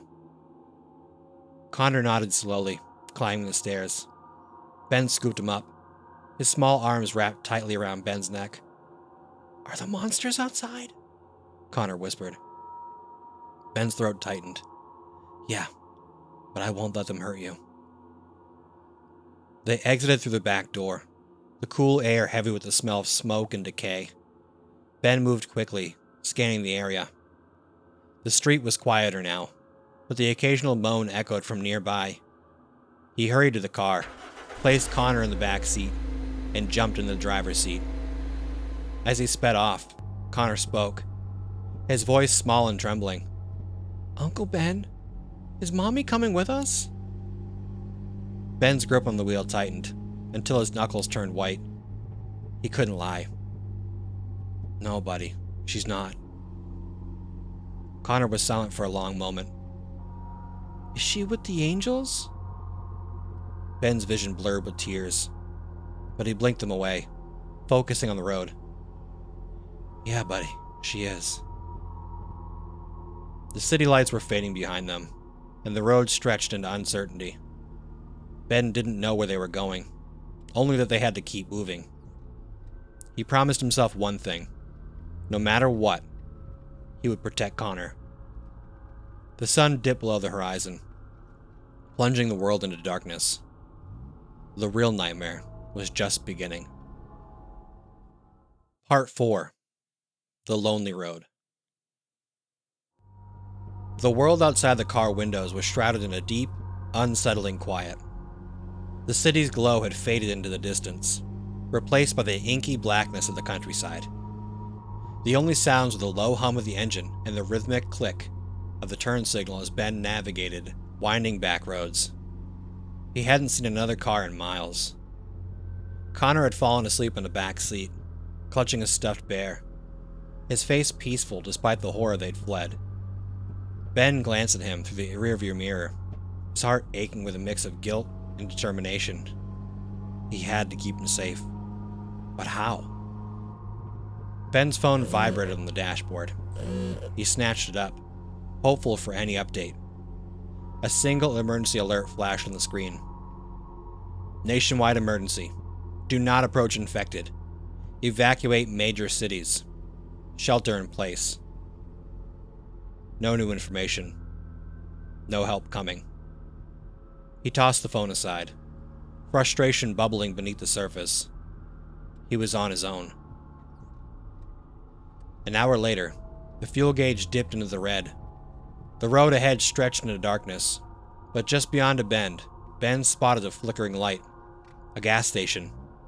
It was small, isolated, and its neon sign buzzed weakly. He pulled in slowly, the tires crunching over gravel and killed the engine. The silence that followed was deafening. Ben sat still for a moment, scanning the area. No movement, no moaning, just eerie stillness. "Connor," he whispered, turning back. "Stay here. Keep the doors locked." Connor stirred, his eyes heavy with sleep. "Where are you going?" "I need to get gas. I'll be right back." Connor's lip quivered, but he nodded. "Be quick, okay?" Ben forced a smile. "Promise." He stepped out into the cold night, the tire iron in his hand again. The air smelled of gasoline and something more acrid, rotting flesh, faint but unmistakable. He moved cautiously toward the pump, every creak of gravel underfoot setting his nerves on edge. The pump worked, but as the gas flowed into the car, the hairs on the back of his neck stood up. He wasn't alone.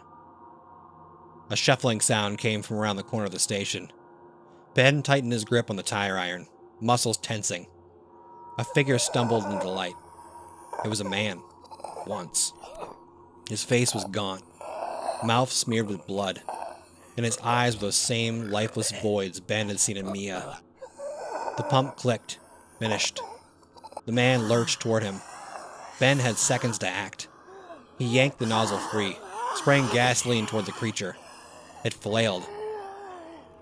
Momentarily blinded, and Ben seized the chance. He grabbed a lighter from his pocket, flicked it open, and tossed it. The creature went up in flames. A blazing, shrieking figure collapsed into the gravel. The fire illuminated the gas station, revealing more shapes in the shadows, drawn by the light and noise. Ben sprinted back to the car, heart pounding. He dove into the driver's seat, slammed the door, and twisted the key in the ignition. The engine roared to life. "Uncle Ben?" Connor's voice was panicked.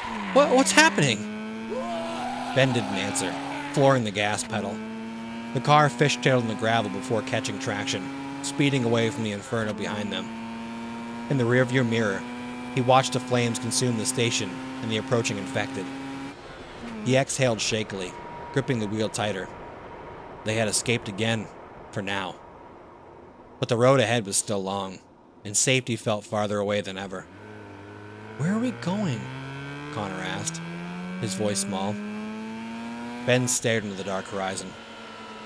"I don't know, buddy," he admitted.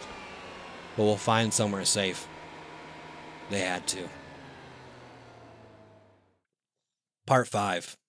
The Last Stand. The road stretched endlessly into the dark, and exhaustion clung to Ben like a heavy shroud. Connor had drifted back to sleep, his small body curled up in the back seat. Every mile felt heavier, and Ben's arms ached from gripping the wheel. He was running on adrenaline, but it was fading fast. The headlights illuminated a faded sign ahead. Willow Creek Campgrounds, 2 miles. A memory surfaced. Family trips to the campgrounds, hiking with Mia. Laughter echoing in the trees. It was remote, secluded. Maybe it could be safe. Ben turned onto the gravel road, the tires crunching over rocks. The narrow path wound through dense trees, the branches overhead weaving a canopy that blocked out the moonlight. He pulled up to a small, dilapidated cabin near the edge of the woods. It wasn't much, but it was shelter. Ben killed the engine and stepped out into the crisp night air. The world was eerily silent, save for the occasional rustle of leaves. He opened the back door gently, lifting Connor into his arms without waking him. The boy stirred but didn't open his eyes. The cabin door creaked as Ben pushed it open. Inside, the air was stale, the smell of damp wood and mildew thick. He set Connor on an old couch and scanned the room. It was small. One main area, a rusted wood stove, and a single door leading to a bedroom. A few dusty lanterns lined the walls. He found one, struck a match, and the soft glow bathed the room in flickering light. For the first time in hours, it felt like they could breathe. Ben sank into a chair, the weight of the day pressing down on him. But he couldn't rest. Not yet. He walked to the windows, securing the shutters as best he could.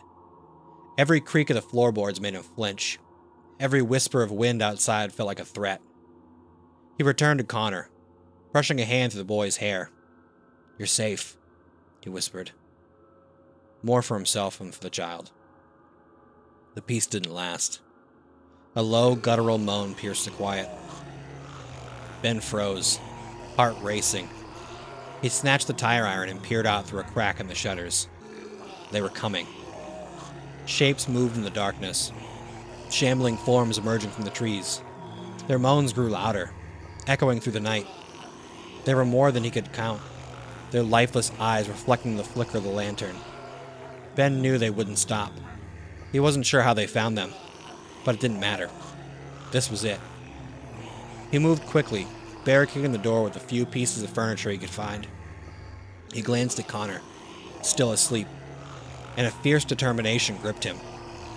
He wouldn't let them get him, not while he was still breathing.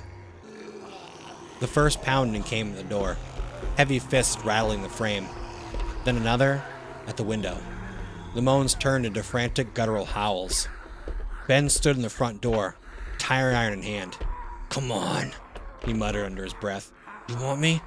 Come and get me." The door buckled under the weight of the infected, splintering. One broke through the window, its arm flailing. Ben swung the tire iron, the impact sending the creature sprawling back. Another crash, and the door burst open. They poured in. Ben fought with everything he had, each swing fueled by desperation. He was exhausted, bleeding, but he didn't stop. One by one they fell, but they kept coming. Suddenly, a piercing scream cut through the chaos. Connor was awake, terrified. Ben turned, seeing one of the creatures stumbling toward him, too close. "Run, Connor!" Ben yelled, his voice hoarse. "Get to the woods!" Connor hesitated, tears streaming down his face. "No, I'm not leaving you." Ben swung again, gritting his teeth. "Go, please!" Connor ran, sobbing into the night. Ben felt a strange calm wash over him. He knew he wouldn't make it, but Connor still could. He planted his feet, tire iron raised one last time as the horde closed in. The dawn broke over the forest, golden light filtering through the trees. Connor sat hidden under a fallen tree, trembling, tears staining his cheeks. He clutched the stuffed bear tightly, his uncle's final words echoing in his mind. "You're safe." For the first time since it all began, the forest was quiet. Ben had kept his promise. Part 1. 0 Hour. I was cleaning my M4 when the first screams echoed across Fort Benning. Not the usual sounds of recruits getting smoked by their drill sergeants. These were different. Primal. The kind that makes your spine lock up. I didn't move to help. 15 years in the army had taught me that rushing toward chaos should usually get you killed. Instead, I methodically finished reassembling my rifle, each piece clicking into place with familiar precision. Some would call it cold, letting people die while I sat there maintaining my weapon. They'd probably be right. "Sergeant First Class Hayes!" Private Rodriguez burst through the door of my arms room, face pale as printer paper. They're eating people out there!" I chambered around. "Who's eating people, Private?" "Everyone! Jenkins got bit trying to break up a fight at the DFAC. Then he turned and..." Rodriguez's voice crackled. "You gotta help!" The smart play was to lock down the arms room. We had enough ammo and MREs stored here to last weeks. But I had 30 soldiers in my platoon, and despite everything the army had burned out of me, some sense of duty remained. Duty, or maybe just the knowledge that I'd need warm bodies between me and whatever was out there to survive. "Get your gear," I ordered, tossing Rodriguez his weapon. "Round up anyone you can find who isn't infected. We rendezvous at the motor pool in 15 minutes. As the private scrambled out, I pulled up the camera feeds on my phone. The base was dissolving into chaos. Soldiers attacking soldiers. Officers being torn apart by their own staff. Through the window, I could see smoke rising from the direction of the barracks. I'd done 3 tours in Iraq and 2 in Afghanistan. Seen villages burned, children used as shields, allies betraying allies. But this was different.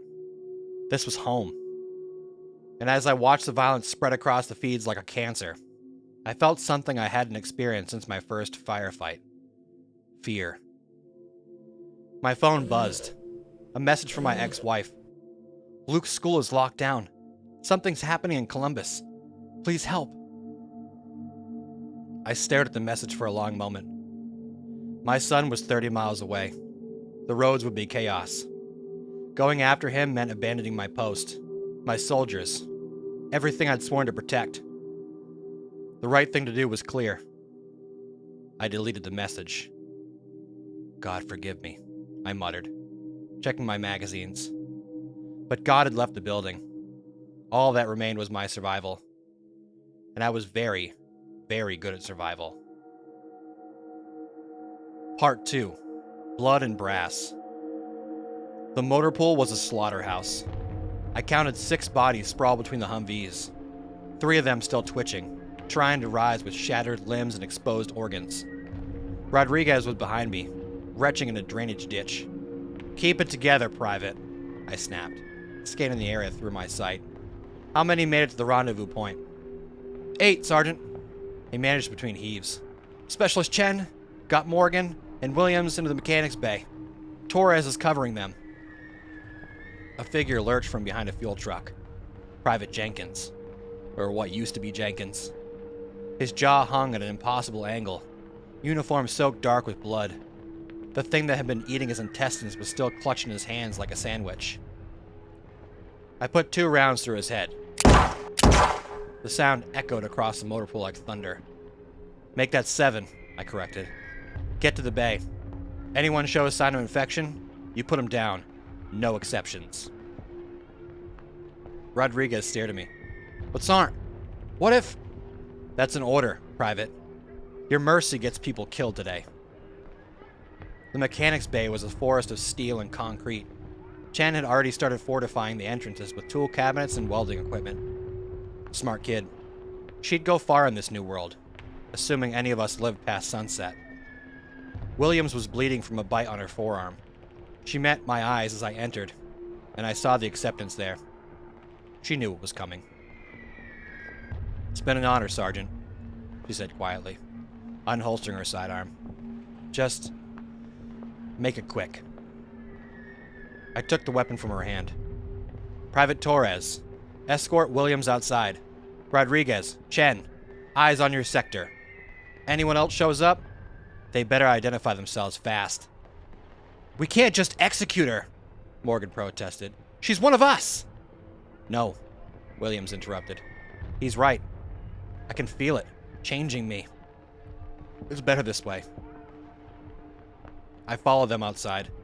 The Georgia sun was merciless, baking the blood-stained asphalt. Williams stood at attention, back straight, eyes forward, every inch a soldier. Thank you, Sergeant, she whispered. The gunshot scattered a flock of birds in the nearby trees. When I returned alone, no one met my eyes. Mount up, I ordered, grabbing keys from the lockbox.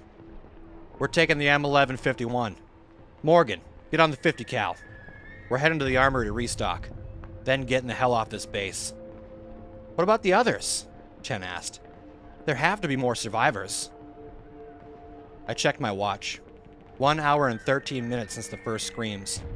Already the infected were getting faster, more coordinated, learning. Anyone still alive has their own plan by now, I said. We stick together. We stick to the mission. Everything else is just noise.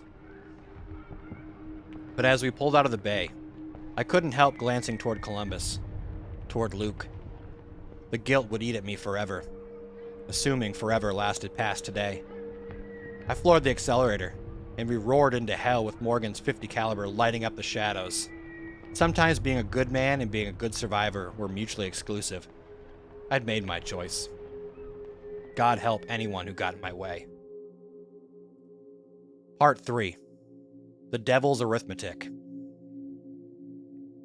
The armory was 2 miles across base. Might as well have been 20. Every intersection was a potential death trap. Every building a hive waiting to spill its infected onto us. Morgan's 50 cal thumped steadily, the brass cascading into the vehicle like metallic rain. "Running low on ammo, Sergeant," he called down. I could hear the strain in his voice. The kid had dropped at least 30 of his former colleagues in the past 10 minutes. That kind of thing leaves scars. "Make 'em count," I replied, swerving around an overturned Humvee. "Chen, check the vehicle for magazines." An infected soldier, lieutenant by his bars, slammed in the driver's side window. His face was a mess of torn flesh, but I recognized him. Lieutenant Parker. 3 weeks ago, he'd written me up for being too harsh on the new privates during training. Funny how things work out. The window spiderwebbed but held. Chen screamed as more infected swarmed the vehicle, their bloody hands leaving streaks across the bulletproof glass. I yanked the wheel hard right, using the vehicle's weight to crush them against the concrete barrier. The crunch of bones almost drowned out their inhuman shrieks. "There's a shortcut through the PX parking lot," Rodriguez suggested from the back. "We could—" "Negative," I cut him off. "That lot's a kill box. Too many cars. Too many blind spots." "But Sergeant, my sister works at the PX. If she's still—" "She's dead," I said flatly. "They're all dead. The only people alive right now are in this vehicle are smart enough to stay hidden. Accept it." The silence that followed was deafening, broken only by Morgan's increasingly sporadic fire. I knew I was being cruel, but cruel kept people alive. Hope was a luxury we couldn't afford. We were half a mile from the armory when we saw the crash. A military transport had plowed into the side of the medical clinic, its cargo scattered across the road, and in the middle of the wreckage, supplies, cases of water, MREs, medical kits. "Sergeant," Chen started. "Keep driving," Morgan urged. "It's not worth the risk." But I was already slowing down. Resources meant survival, and we had no idea how long this nightmare would last. Sometimes you have to roll the hard 6. "Morgan, maintain overwatch. Rodriguez, Chen, we're going to clear the area and salvage what we can. 5 minutes max." "What about the clinic?" Rodriguez asked. "There could be survivors." I chambered around. "The clinic is compromised. Look." Through the shattered windows, we could see shapes moving in the darkness. Lots of them. The infected seemed to be drawn to places of death and suffering. Like recognizing like. But if anyone's alive in there, they won't be for long. I checked my watch. 3 hours since this started. By now, anyone bit who hadn't turned is going to. The math is simple. The devil's arithmetic. How many do you sacrifice to save the rest? How much of your humanity do you trade for survival? We stepped out into the killing field, weapons ready. The Georgia heat had already started to rot the dead, the stench nearly unbearable. As we moved toward the supplies, I heard whimpering from inside an overturned car. A woman in scrubs was wedged in the back seat, cradling what looked like a child. She saw us and reached out a bloody hand. "Please," she begged. "My daughter, she's hurt bad. Help us." I raised my rifle and sighted in on her head. The woman's eyes widened as she realized what was about to happen. "Sergeant, no!" Rodriguez moved to intervene. "They're not infected." "Look at the child," I said quietly. The girl's leg had a savage bite taken out of it. The wound was already turning black around the edges. She couldn't have been more than 6. Sometimes mercy wears an ugly face, Private. I pulled the trigger twice. Quick. Clean. Behind me, I heard Rodriguez throw up again. "Get the supplies," I ordered. "We've got 4 minutes before this place is overrun." As my team scrambled to salvage what they could, I stood guard, watching the shadows lengthen. The sun was starting to set, and somewhere in the growing darkness, the dead were learning to run. Part 4. The Price of Power. The armory's main gate was torn open like a sardine can when we arrived. Not by the infected. The damage pattern was wrong. Something had used explosives. Professional work. SF has a training unit on this base, I muttered, more to myself to the others. Just our luck. "Is that good or bad, Sergeant?" Chen asked, scanning the perimeter. A burst of gunfire answered her question, sparking off our hood. Morgan dropped into the vehicle as bullets zinged overhead. Get us behind those concrete barriers, I shouted, throwing the Humvee into reverse. More rounds peppered our vehicle. One spiderwebbed the windshield. 3 guys weren't shooting to warn us off. They were shooting to kill. I recognized the firing pattern. Overlapping fields of fire. Perfect shot placement. These were elite soldiers. The best of the best. And they decided that anyone approaching the armory was a threat to be eliminated. Rodriguez, pop smoke! Chen, get on the radio. This is Specialist Chen to any U.S. forces at the armory, she broadcasted. We are friendly. I repeat. Shut up and listen. A cold voice came through the static. This position is locked down by order of Colonel Rivers. Turn around or you will be terminated. I grabbed the radio. This is Sergeant First Class Hayes, 3rd Infantry Division. We've got wounded and civilians. Request permission to approach. A pause. Then, Hayes? The same Hayes who led the rescue up in Kandahar? Affirmative. Another pause. Longer this time. I could practically hear them weighing the options. Approach slowly. Any sudden moves and we'll smoke you. We crept forward through the haze of the smoke grenades. 3 operators materialized from their positions, faces hidden behind chemical masks. Their weapons never wavered from our vehicle. Step out one at a time, the lead operator ordered. Hands where we can see them. As we complied, I studied the armory entrance. Heavy fortifications, machine gun nests. They've turned it into a fortress. But something was off about their setup. They were defending against attacks from inside the armory, not just outside. You've got infected in there, I said. It wasn't a question. The lead operator, Barnes, according to his nameplate, nodded grimly. Colonel Rivers and half his team got bit clearing the building. They're contained in the lower level now, but they've got access to enough firepower to level half the state, I finished. Jesus. We've got orders to hold this position, Barnes said. But we could use someone with your experience. You help us clear the lower level, and the supplies are yours. I did the math. At least a dozen infected SF operators in close quarters, armed with the best weapons in the U.S. arsenal. Suicide mission.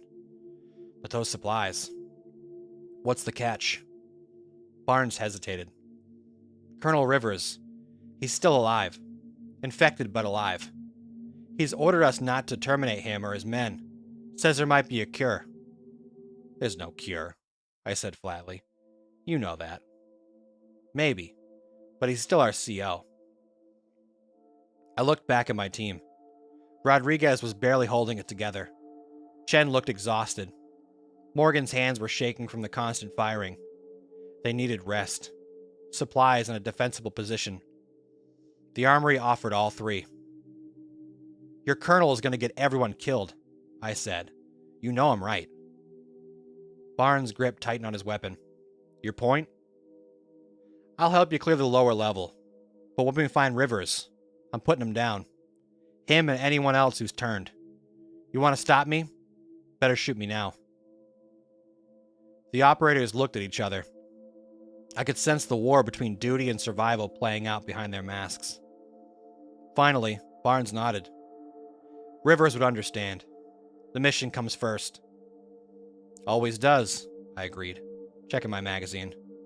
Morgan, Rodriguez, you guard the entrance to their team. Chen, you're with me and Barnes. We move in 5 minutes. As we geared up, I caught Rodriguez staring at me. Something on your mind, Private? How do you do it, Sergeant? Make these choices. I thought about Luke, probably still waiting for help that would never come. About Williams standing at attention for her execution. The mother and child in the car. The choice is an illusion, Rodriguez. There's only survival. Everything else is a lie we tell ourselves so we can sleep at night. But as we prepared to descend into the darkness where my fellow soldiers had become monsters, I wondered if maybe I'd become a monster long before the dead started walking. Part 5. The Monsters Below. The lower level of the armory was a maze of steel and shadow. Our flashlight beams cut through darkness thick as motor oil, revealing shell casings scattered like fallen leaves. The air stank of cordite, blood, something else. Something rotten. They're still wearing full combat gear, Barnes whispered as we cleared another room. Night vision, body armor, the works. Great, Chen muttered. Tactically trained zombies. Because regular ones weren't bad enough. I held up my fist, stopping the team. I headed something moving in the darkness. The beam of my flashlight caught a boot disappearing around a corner. Military issue. Contact front, I breathed. Chen, watch our 6. A guttural moan echoed through the corridors, followed by the distinctive sound of a rifle being charged. These infected weren't mindless. They remembered their training, could still operate weapons. The perfect soldiers. No fear, no hesitation, no mercy. Just like me. The first one hit us from a side room. Former SF, face half gone, carrying an MP5. He got off 2 rounds before Barnes dropped him. One bullet caught Chen in the plate carrier, knocking her back. The other hit Barnes in the neck, just above his body armor. I'm bit, he choked out, blood spurting between his fingers. Hayes, I'm bit! More infected were coming, drawn by the gunfire. I could hear them moving, coordinated, hunting us. Chen, get Barnes in that storage room, now!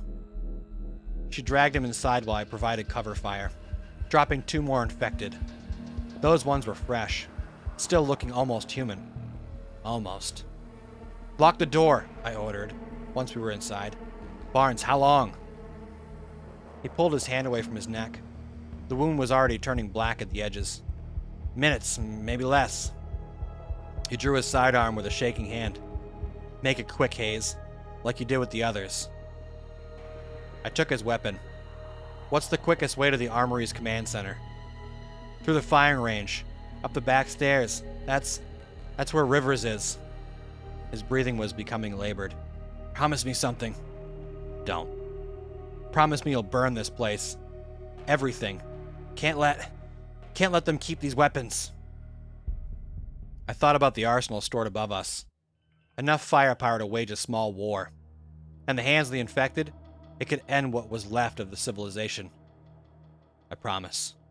The gunshot seemed louder in the confined space. Chen flinched but kept her weapon trained on the door.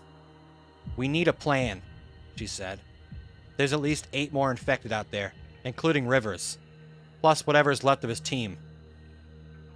I checked Barnes' weapons and ammunition. Rivers will be in the command center, monitoring everything through the security cameras. He's watching us right now. So what do? I handed her Barnes' radio. Get topside. Tell Morgan to prep all the thermite grenades they can find. If I'm not out in 15 minutes, burn it all. What are you gonna do? I chambered around. Rivers wants to wait for a cure. I'm going to explain why that's not an option. Sergeant, Chen hesitated. What you said before, about becoming monsters. You're just... I'm exactly what this world needs right now. I cut her off. Now go. That's an order.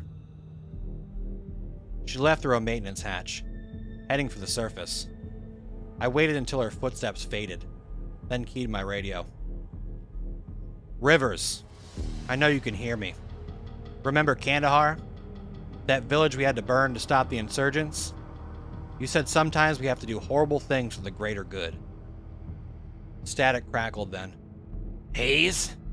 That you? His voice was wet. Wrong. But there was still intelligence there. Still calculation. Your men are dead, Colonel. The world's dead. Only thing left to decide is how many more died because of what you're protecting. We can control it, he gurgled. The perfect soldiers. No fear. No disobedience. Imagine. Yeah, I said, checking my watch. 10 minutes until Chen burned it all. I am imagining. That's the problem. I moved through the darkness like a ghost, followed by the sounds of labored breathing and dragging feet. Rivers' infected soldiers tried to ambush me twice. I put them down with mechanical precision. No hesitation. No mercy. The command center was reinforced steel, but they left it open. Arrogance or infection, it didn't matter. Rivers sat at the monitor, his back to me. The spite wound on his shoulder had turned his entire arm black. "You were always efficient," he rasped, not turning around.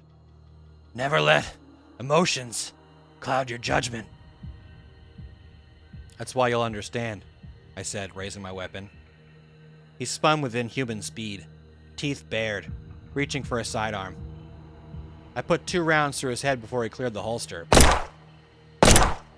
As Rivers' body slumped over the monitors, I saw what he'd been watching. Security feed from across the base. The infection was everywhere now. The dead owned the world. But on one screen, I saw something that made my heart stop. A school bus crashed outside the main gate. Children being evacuated by soldiers. One of them looked familiar. Luke. I had 4 minutes until Chen burned the armory. My son was less than a half a mile away. Time to choose. Complete the mission, or save my child. Duty, or love.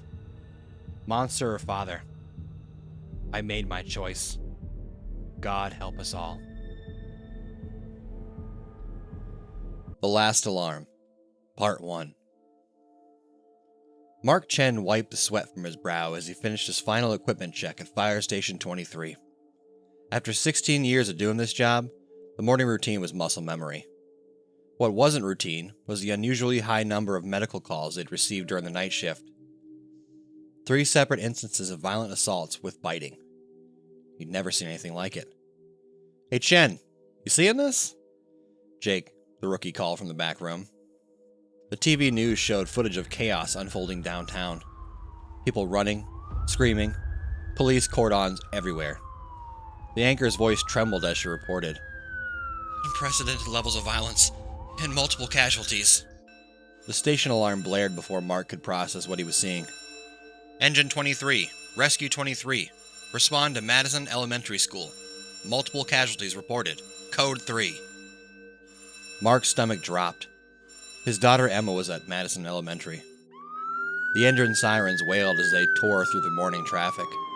Captain Rodriguez was already on the radio coordinating with dispatch, but the information was coming in made no sense.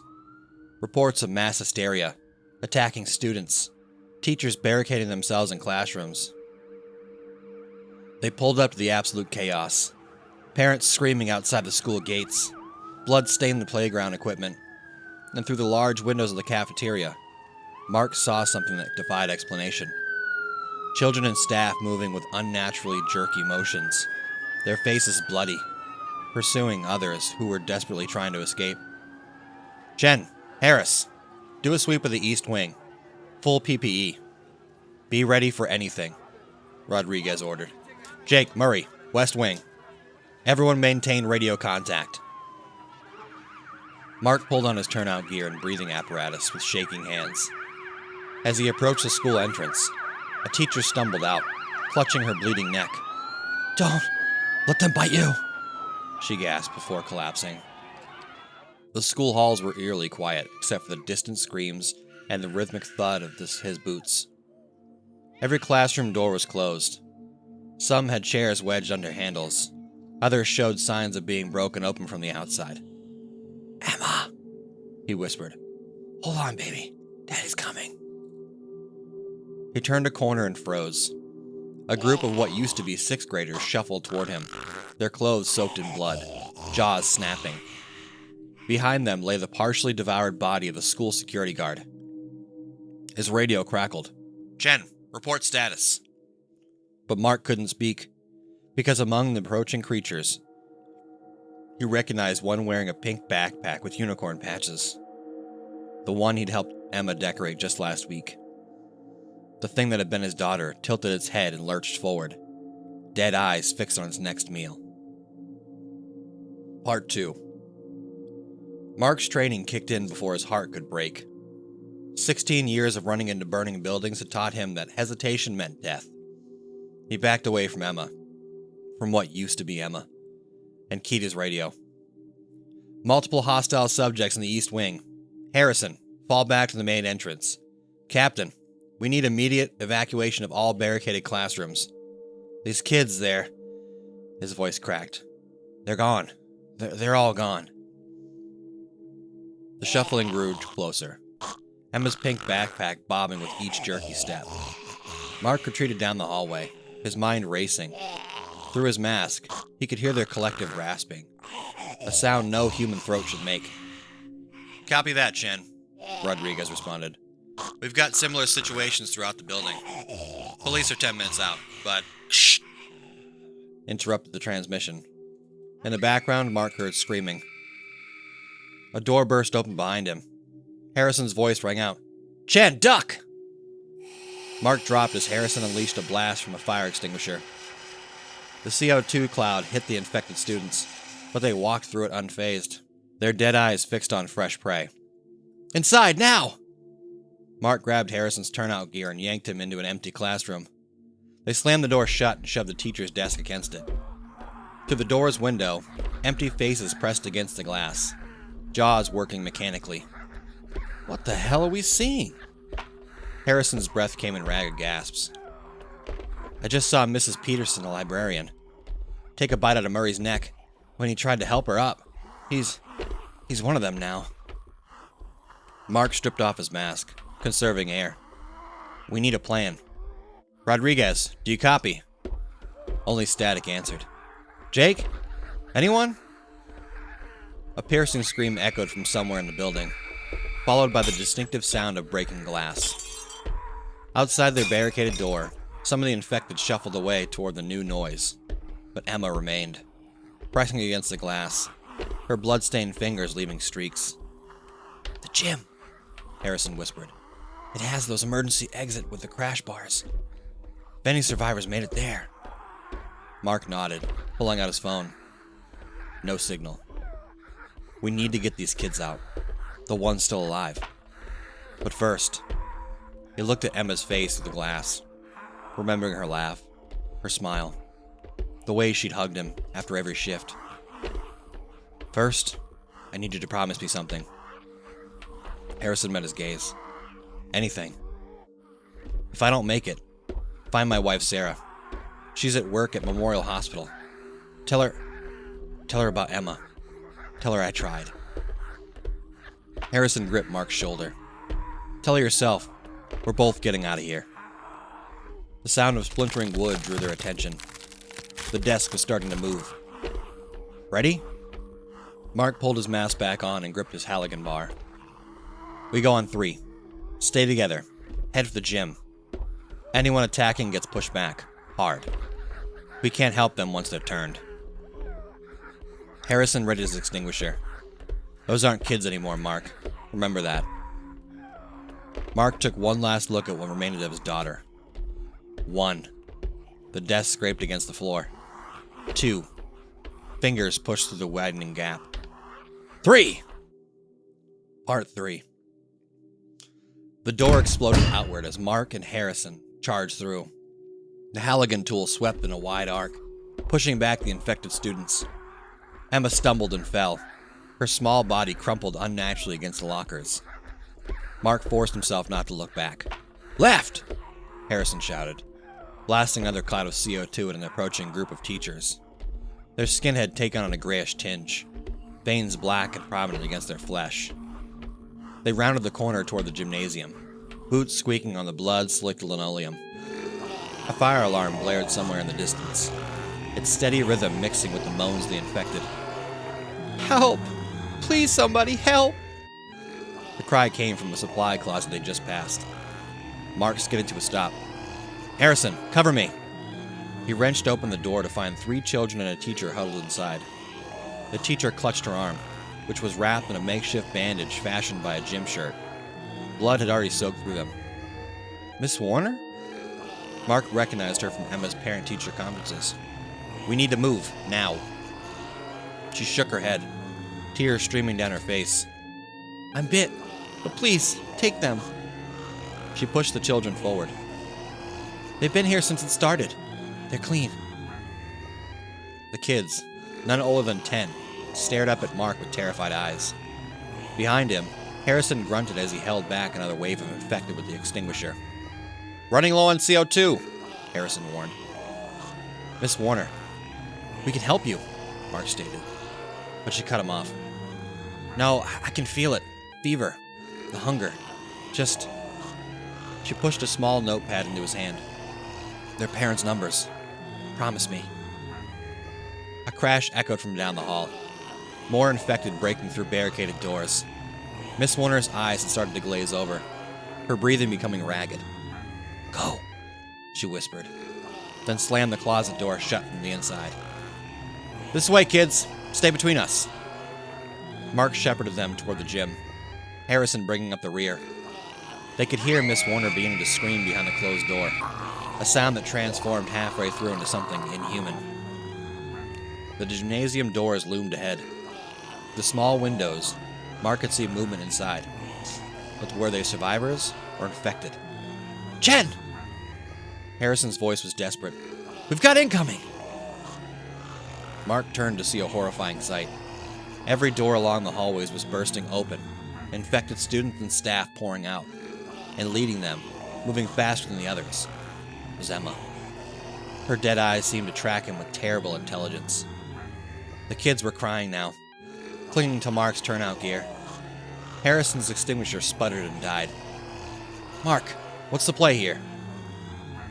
Mark looked at the gym doors, then at the approaching horde, then at the terrified children. The Halligan tool felt heavy in his hands. They were out of options, out of time. And somewhere in the distance, he could hear sirens getting closer. Part 4.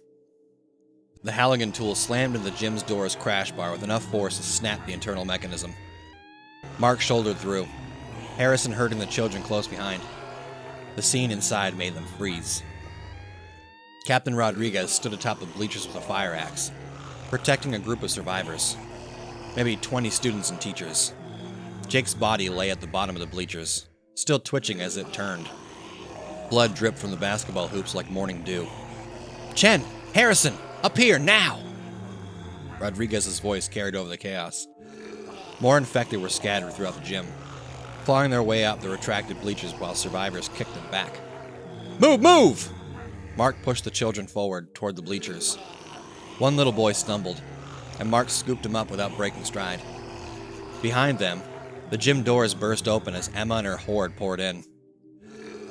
Harrison reached the bleachers first, hauling kids up to waiting hands. Mark passed up the boy he carried, then turned to face the advancing infected. Emma was closer now, moving with that unnatural speed that none of the others possessed. Even in death, his daughter was exceptional. "Mark, get your ass up here!" Rodriguez bellowed. But Mark's eyes were fixed on his radio. The static had cleared enough to hear broken transmissions. "Full evacuation order. Citywide outbreak. Military containment. Shoot on sight." Time slowed as clarity hit him like a sledgehammer. The sirens weren't just police coming. They were everything. Military, National Guard. They'd quarantine the area, contain the outbreak. Everyone inside would be considered infected, including the survivors. "Captain!" Mark shouted. "We need to move. They're going to lock down the whole..." The gymnasium's high windows exploded inward as thick cables snaked through them, repelling gear unspooling behind them. Black-clad figures fast roped down, weapons raised. "Hazmat team, clear the area!" A mechanical voice boomed through a speaker. "All civilians evacuate immediately to the south parking lot for screening." Hope surged through Mark's chest, until he saw the red targeting lasers sweeping the gym floor. These weren't rescue teams. They were cleanup crews. "Everyone down!" Mark screamed as the first shots rang out. The infected dropped in waves, including several that had been reaching for him. He rolled behind a gym mat as bullets punctured the hardwood around him. Through the chaos, he heard Rodriguez organizing an evacuation down the bleachers' far side, but Mark's eyes were locked on Emma, still advancing through the gunfire. pink backpack now shredded by bullets that didn't seem to slow her. His radio crackled one final time. Contamination protocol in effect. Facility lockdown in 5 minutes. They were going to seal the school. Part 5. Mark's mind raced faster than his daughter's infected form. 16 years of running into burning buildings had taught him that sometimes, to save a life, you have to risk everything. He keyed his radio one last time. Harrison, get these kids out through the south exit. Rodriguez. He swallowed hard. Tell Sarah I'm sorry. Before anyone could respond, Mark sprinted from behind the gym mat, directly toward Emma. Bullets whizzing past him, his turnout gear offering minimal protection against the military-grade weapons. The infected fell around him like rain. Hold your fire! He screamed. She's my daughter! Emma's dead eyes fixed on him as he approached. In that moment, he saw something. A flicker of recognition, perhaps, or maybe what he desperately wanted to see. She lunged for him with inhuman speed. Mark didn't dodge. Instead, he caught her small body in a bear hug, using their momentum to spin them both toward the gym's emergency exit. Behind them, he heard Rodriguez shouting orders, keeping the survivors moving. The mechanical voices announced 3 minutes until lockdown. Remember camping last summer, Emma? Mark whispered as they struggled. How you were scared of the dark? Her teeth snapped inches from his face. Daddy's here now. You don't have to be scared anymore. He slammed through the emergency exit, the alarm adding to the cacophony of gunfire and screams. The morning sun blinding him momentarily as they burst into the parking lot. Emma's infected strength was overwhelming. He couldn't hold her much longer. Military vehicles surrounded the school. A soldier raised his rifle. No! Mark shouted. She's just sick! She needs help! More infected poured out of other exits. The soldiers opened fire again. Mark felt Emma jerk against him as the bullets found their mark. Still, she kept coming. Kept trying to reach him with those snapping jaws. The school's emergency lockdown began. Metal shutters descended over windows and doors. They had maybe 30 seconds before this exit sealed too. Mark looked into his daughter's dead eyes one last time. I love you, baby girl. Then he spun, using every ounce of strength to throw Emma clear out of the doorway, into the parking lot where the survivors were being corralled into quarantine zones. As she stumbled forward, 3 soldiers tackled her with nets and restraints. Mark's relief lasted only a second before he felt teeth sink into his shoulder. He turned to see the transformed Miss Warner, her glazed eyes wild with hunger. The infection burned through his body like fire. The emergency shutters were almost down. With his remaining strength, Mark grabbed Miss Warner and stepped backwards, deeper into the school. He keyed his radio one final time. She's out. She's safe. Tell Sarah. Tell her Emma made it. The shutters slammed closed with the finality of a tomb. Inside the quarantine school, Mark Chen felt the fever begin. His last thoughts, as humanity slipped away, were of Emma's smile on her first day of school, of Sarah's laugh, of a life spent rushing into danger to save others. The last alarm had sounded. His final rescue was complete. And in a military quarantine tent outside, surrounded by soldiers and scientists, Emma's dead eyes flickered with something that looked almost like tears. Marcus Chen didn't notice the world ending at first. He was too absorbed in debugging a particularly nasty memory leak in his code. His second Monster Energy drink of the morning growing warm beside his keyboard. The screams from the street 17 floors below barely registered through his noise-canceling headphones. It wasn't until Sharon from accounting burst into the open plan office, her cream-colored blouse spattered with blood, that he finally looked up from his monitor. She was shouting something, but Marcus couldn't hear her through his headphones. He slipped them off just in time to catch, "Eating people! We need to get out!" The office erupted into chaos. Marcus sat frozen, watching his coworkers abandon their standing desks and ergonomic chairs. Through the floor-to-ceiling windows, he could see black smoke rising from several buildings downtown. A helicopter thundering past, flying much lower than usual. This has to be a joke, he muttered, pulling up a news website. The page wouldn't load. Neither would Twitter or Reddit. His phone showed no service. And that's when he heard the wet, gurgling sounds of something coming from the break room. Marcus knew he should run with the others, but curiosity, or maybe denial, drew him toward the sound. He peered around the corner and immediately regretted it. Ted from DevOps was hunched over Julie, their UX designer. But Ted didn't look like Ted anymore. His skin had taken on a grayish tint, and a dark fluid leaked from his mouth as he tore into Julie's throat with teeth that seemed too sharp and too numerous. Marcus's engineering mind kicked into analytical mode. Even as his stomach turned, Ted had been sick yesterday. Some kind of fever. He'd insisted on coming in anyway, talking about an important deployment. Now here he was, doing something that violated every law of nature Marcus understood. The thing that used to be Ted looked up, fixing Marcus with milky eyes. A piece of Julie's flesh dropped from his mouth. Marcus's analysis paralysis broke. He backed away slowly, then turned and ran. The emergency exit sign glowed at the end of the hall, promising safety. But as he reached for the door, he realized his laptop was still at his desk. His laptop with all his projects, his passwords, his life. He glanced back down the hall. No sign of Ted. The sound of breaking glass and screams echoed from other floors. 10 seconds, he whispered to himself. 10 seconds to grab it. Marcus took a deep breath and sprinted back to his desk. 9 seconds to reach it. 8 seconds to yank the laptop free from its docking station. 7 seconds to... A bloody hand grabbed his ankle.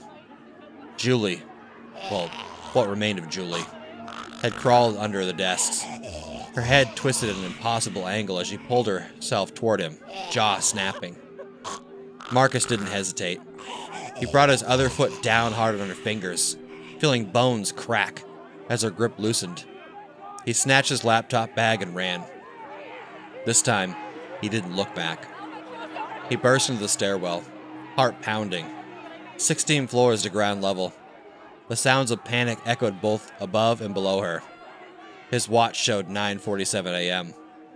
The first hour of the apocalypse wasn't even over yet.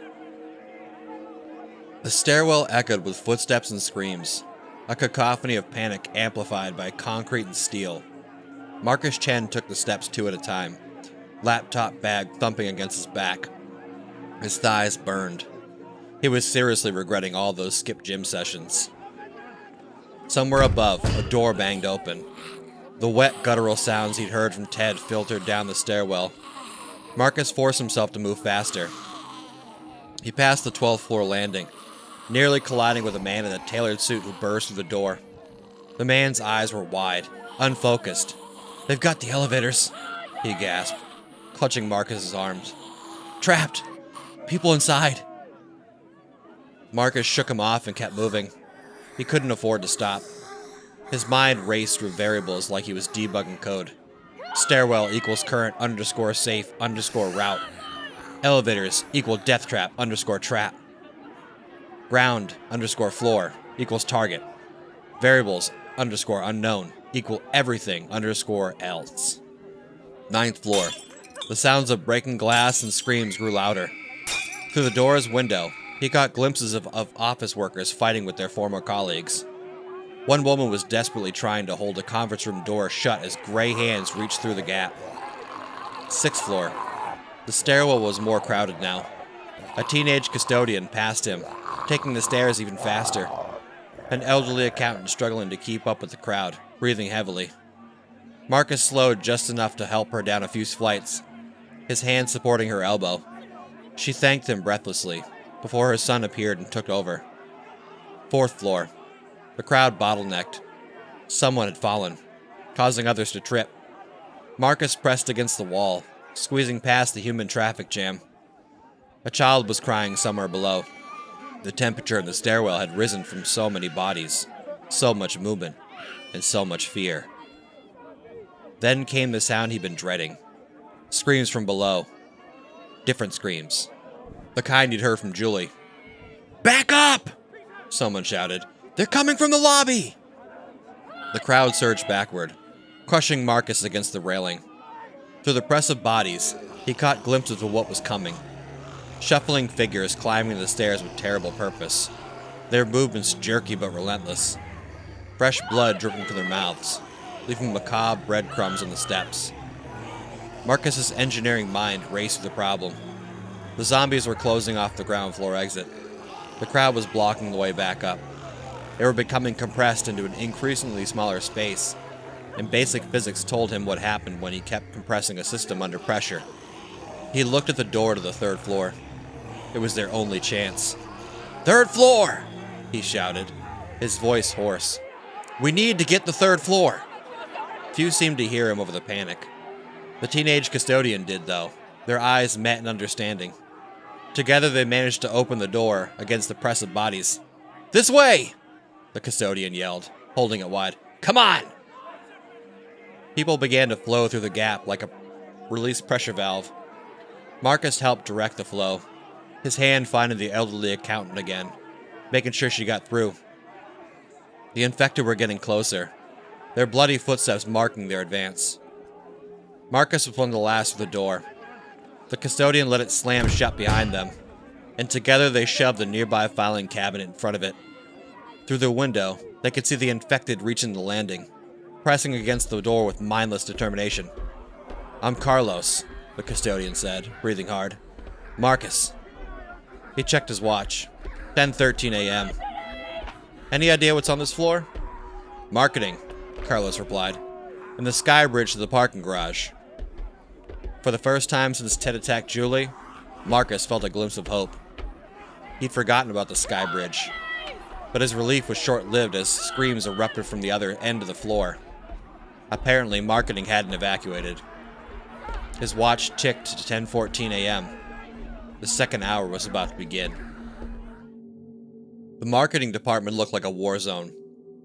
Torn down motivational posters, scattered vision boards, a Q4 goals, whiteboard smeared with bloody handprints. Marcus and Carlos crouched behind a half wall of cubicles, watching shadows move across the frosted glass of the conference rooms. "The sky bridge is past the break room," Marcus whispered. "Maybe 30 meters. Marcus nodded, clutching his laptop bag closer. The elderly accountant and her son had taken shelter in a supply closet with several others. The rest of the stairwell of refugees had scattered throughout the floor or found other escape routes. He could hear sobbing coming from somewhere in the maze of cubicles. His watch read 10:17 a.m. They'd been hiding for 3 minutes, but it felt like hours. Through the glass walls, they could see figures shambling through the creative team's area. The infected moved with the same terrible purpose he'd seen in Ted. Not quite hurried, but relentless. Hungry. 4 of them that he could count, but there could be more hidden inside the office's many blind corners. "We need a distraction," Marcus whispered. His mind clicked through possibilities like debugging options. Something to draw them away from the break room. Carlos pointed to a phone at a nearby desk. "These all have intercoms. We could..." A scream cut through the office. One of the refugees, a man in tennis shoes and running gear, had tried to make a break for it. He didn't make it. The infected turned as one, converging on him with terrible efficiency. "Now!" Marcus hissed. "While they're distracted!" They moved in a low crouch through the cubicle farm, past empty desks still showing family photos and half-finished coffee cups. Marcus's shoes squeaked on the carpet, and he winced at each sound. But the infected were focused on their prey, giving them a chance. They were halfway to the break room when Marcus's foot caught a power cord. A monitor crashed to the floor with sound that seemed loud as a gunshot in the tense atmosphere. Milky eyes turned toward them. "Run!" Carlos shouted, abandoning stealth. They sprinted past the break room, where the body and someone with a marketing t-shirt lay sprawled across the threshold. The sky bridge was just ahead, a glass-enclosed walkway connecting their building to the parking structure. Behind them, the infected moved with horrifying speed when presented with clear targets. Their footsteps thundered on the carpet, accompanied by those wet, hungry sounds that would fuel Marcus's nightmares, if he lived long enough to have any. Carlos reached the sky bridge first, yanking the door open. Marcus drove through, then helped Carlos slam it shut. The first infected slammed into the glass seconds later, leaving a smear of red. "Keys!" Marcus gasped. "Tell me you have parking garage keys." Carlos pulled a jangling ring from his pocket. Universal access. They started across the bridge. The morning sun streamed through the glass, momentarily blinding them. 17 floors up, the city spread out below them. Smoke rose from dozens of locations. Sirens wailed. A military helicopter thundered past, flying even lower than the last one. The infected hurled themselves against the skybridge door, making the glass shudder. Marcus tried not to look at their faces. People he'd probably nodded to in the hallways just yesterday. Halfway across, Carlos stopped. Oh no. Marcus followed his gaze at the parking garage end of the bridge. The door there was already broken, hanging off its hinges. Dark shapes moved in the shadows beyond. "Back!" Marcus said. "You have to go back!" But when they turned, more infected had appeared at the office end of the bridge. They were trapped. Marcus looked down at the city street below, then at the infected closing in from both directions. His watch showed 10:23 a.m.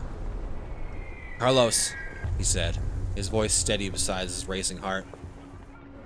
"How well do you know the building's maintenance systems?" The young man's eyes lit up with understanding. "The window washing platform. It's 2 floors down." Marcus nodded. "Think we can break through?" Carlos hefted his ring of keys like brass knuckles. "The real question is, can you do heights?" The infected were getting closer. Marcus clutched his laptop bag, wondering if he'd finally lost his mind. "Guess I'm about to find out." The third out of the apocalypse was going to be interesting. Marcus had never considered how thick safety glass could be until he was trying to break it with an office chair. The infected were 6 meters away on both sides now, their grotesque fingers leaving streaks in the glass walls of the skybridge. "Hit the same spot!" Carlos shouted, keeping watch. "The glass is already spiderwebbed." Marcus adjusted his grip on the chair and swung again. The impact shuddered through his arms, but the weakened glass finally gave way, falling in a glittering cascade toward the street below. Hot wind rushed through the opening, carrying the sounds of chaos from the city. "They're through the door!" Carlos warned. Marcus looked up to see the infected pouring in from both ends of the bridge, moving faster now that their prey was cornered. He could see Ted among them, still wearing his DevOps team lanyard. "The platform's just below us," Carlos said, peering through the broken window. "But it's meant for 2 window washers max. Weight capacity." "No time for load calculations," Marcus cut him off. The infected were 4 meters away now. 3. "You first!" Carlos swung his legs through the opening. For a terrifying moment, he hung suspended 17 floors above the street, then dropped. The platform rang with his landing, swaying slightly on its cables. Marcus glanced back. 2 meters now. He could smell them, a sickly sweet odor of copper and decay. His analytical mind chose that moment to hopefully point out that their average speed was approximately 1.2 meters per second, giving him exactly 1.6 seconds to... A gray hand brushed his shoulder. Marcus jumped. Time seemed to slow as he fell. The laptop bag slipped from his shoulder. Without thinking, he grabbed for it. His fingers catched the strap. The movement threw off his landing. His feet hit the platform at an angle, and he pitched backwards toward the empty air. Carlos caught his belt, yanking him forward. They collapsed together on the metal platform as hungry hands reached through the broken window above. "The controls!" Marcus gasped. Carlos scrambled at the control panel, his hands shaking as he tried different keys. Above them, the first infected was already climbing through the window. "Which key?" Marcus demanded, watching it dangle precariously above them. "Working on it." Carlos tried another. The platform shuddered but didn't move. The infected dropped. It landed half on the platform, its impact making the whole structure swing wildly. Gray fingers scrabbled for purchase on the metal grating. Marcus did the only thing he could think of. He swung his laptop bag, catching the creature in the face. It lost its grip and fell, Its inhuman shriek Dopplering away. More infected were climbing through the window. Carlos! Got it! The platform lurched into motion, descending rapidly. Too rapidly. The cables whined in protest. Marcus's stomach lurched as they dropped past floor after floor of the glass office building. Through the windows, he caught strobing glimpses of chaos. People running, fighting, dying. Can't this go any faster? Marcus asked, watching another infected squeeze through the broken window far above. Weight and speed limits exist for a reason, Carlos shot back. But he was also staring upward with wide eyes. 14 floors to go. The platform swayed in the wind. 13 floors. Something that used to be a woman in a business suit landed on the platform's safety railing, making the whole structure tilt dangerously before it fell away. 12 floors. The cables groaned. We're over capacity, Carlos said. The safety system's going to... The platform jerked to a halt. Do that. Marcus's watch showed 10:27 a.m. As they hung suspended between the 12th and 11th floors, above them, more infected were emerging onto the broken sky bridge. Some were already starting to climb down the cables. Options? Carlos asked. Marcus studied the window in front of them. Unlike the sky bridge, this was regular glass. Through it, he could see an empty office floor. How much force to break standard office glass? Carlos hefted his keyring again. Less than safety glass, but we'll need something bigger. Marcus looked at his laptop bag, then at the office chair someone had left perfectly positioned behind the window. His mind ran the calculations. Physics time, he said, unzipping the bag. Ever heard of a Newton's cradle? Carlos grinned, catching on. Classic conversion of momentum. Together they swung the laptop bag, building momentum. The infected were getting closer, climbing down with unnatural agility. Marcus could hear their bones cracking as they moved in ways human joints were never meant to bend. 3, Marcus counted. 2, 1. They released the bag. It struck the window with a crack that seemed to echo across the city. The glass shattered inward, sending the office chair spinning across the carpet. Carlos went through first this time, then helped Marcus climb in. They were pulling the last of the platform's emergency supplies through the window when the cables finally gave way with a terrible shriek of metal. The platform plummeted, taking several infected with it. Marcus checked his watch again. 10:29 a.m. Where are we? He asked, trying to get his bearings on the unfamiliar floor. Legal department, Carlos said, then froze. Through the office door, they could hear screams. And underneath those screams, a sound they'd both come to dread. Wet, hungry noises coming from multiple directions. Marcus clutched his now dented laptop bag. Please tell me there's another sky bridge on this floor. Carlos shook his head. No bridge. He paused, then added. But there is a parking garage access tunnel in the basement. Emergency exit route. Through 11 floors of infected? You got a better idea? Marcus didn't. He checked his watch one last time. 10:30 a.m. The 4th hour was about to get interesting. The law firm's coffee maker was still running, filling the break room with the surreal aroma of French roast and death. Marcus and Carlos crouched behind an overturned vending machine, sharing a stolen bag of trail mix while they planned their descent. Stairs are out, Carlos whispered, picking out the M&Ms. After what happened in our building? Marcus nodded, pulling up a metal blueprint of their route. Elevators? Power's unstable. See the lights? The fluorescence above them flickered as if on cue. Marcus thought about being trapped in a metal box when the power failed. Remember what the man in the suit had said about the other building's elevators. Right, no elevators. There's a mail cart shaft, Carlos said. Maintenance access. Goes all the way down. Has ladder rungs built into the wall. Why didn't we use that in our building? Different architect. This place was built in the 60s. Carlos rattled his keyring. Got access through the mailroom. Marcus checked his watch. 10:41 a.m. How far to the mailroom? A crash echoed from the lobby, followed by screams. The sound was getting closer. Too far, Carlos admitted. They moved anyway, keeping low and quiet. The law firm's layout was a maze of private offices and conference rooms. Expensive art hung crooked on the walls. A briefcase had spilled open near a water cooler. 100-page contracts scattered across the marble floor. They found their first survivor in a corner office, a young paralegal hiding under a desk. "They're everywhere," she whispered when they coaxed her out. "Mr. Davidson, he got bitten in the partners meeting. Then he... She started to shake. "We have a way out," Marcus told her. "Basement tunnel. But we need to reach the mailroom." She straightened her glasses and took a deep breath. "I know a shortcut. Through the file room." Her name was Amy, and she proved invaluable. She knew every back passage and service corridor, guiding them through the floor's intestinal maze while avoiding the main areas where the infected roamed. They picked up 2 more survivors along the way. A security guard with a sprained ankle, and a custodian who reminded Marcus painfully of Carlos's younger self. At 10:52 a.m., they reached the mailroom. At 10:53, they heard the infected break through the lobby barricades. "Here!" Carlos had the maintenance access door open.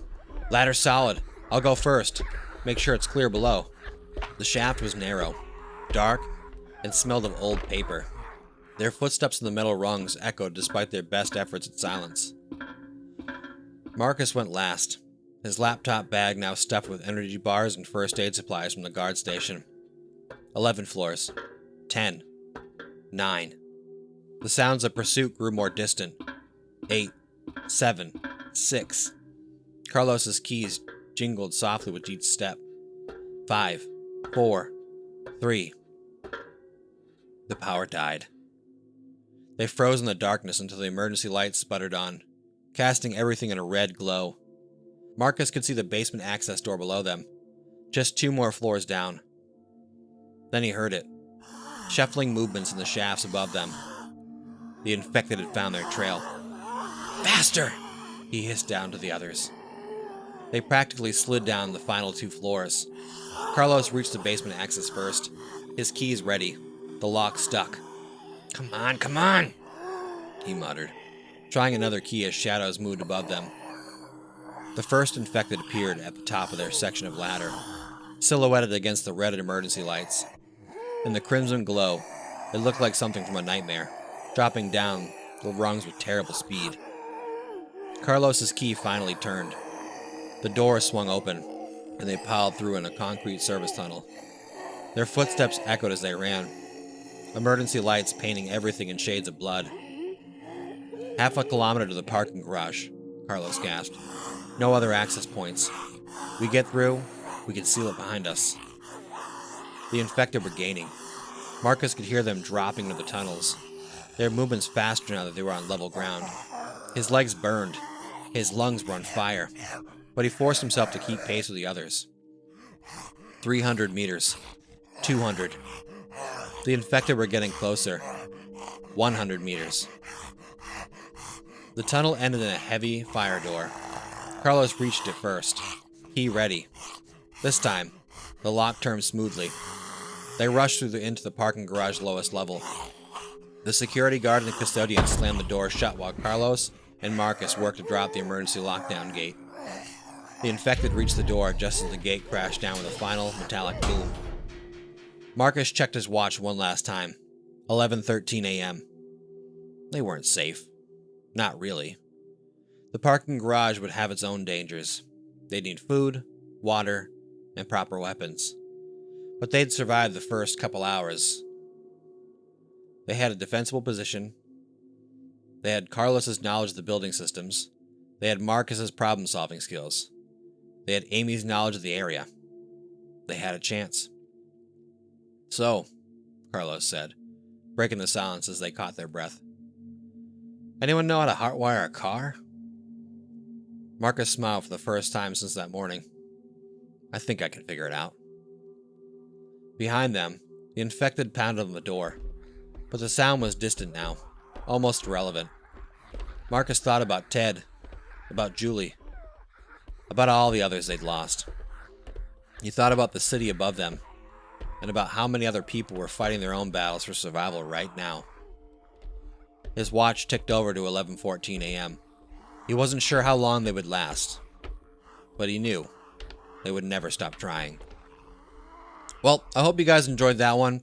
I know for me, it's always a horrifying idea to be stuck in like a high-rise building during the zombie apocalypse. And honestly, that section where they're on the window washer platform thing, that would be my literal nightmare. I would probably just let the zombies get me because I would be so paralyzed with fear of heights. But I hope you enjoyed this story. Come back next time for some more scary stories. And as always, remember to face your fears.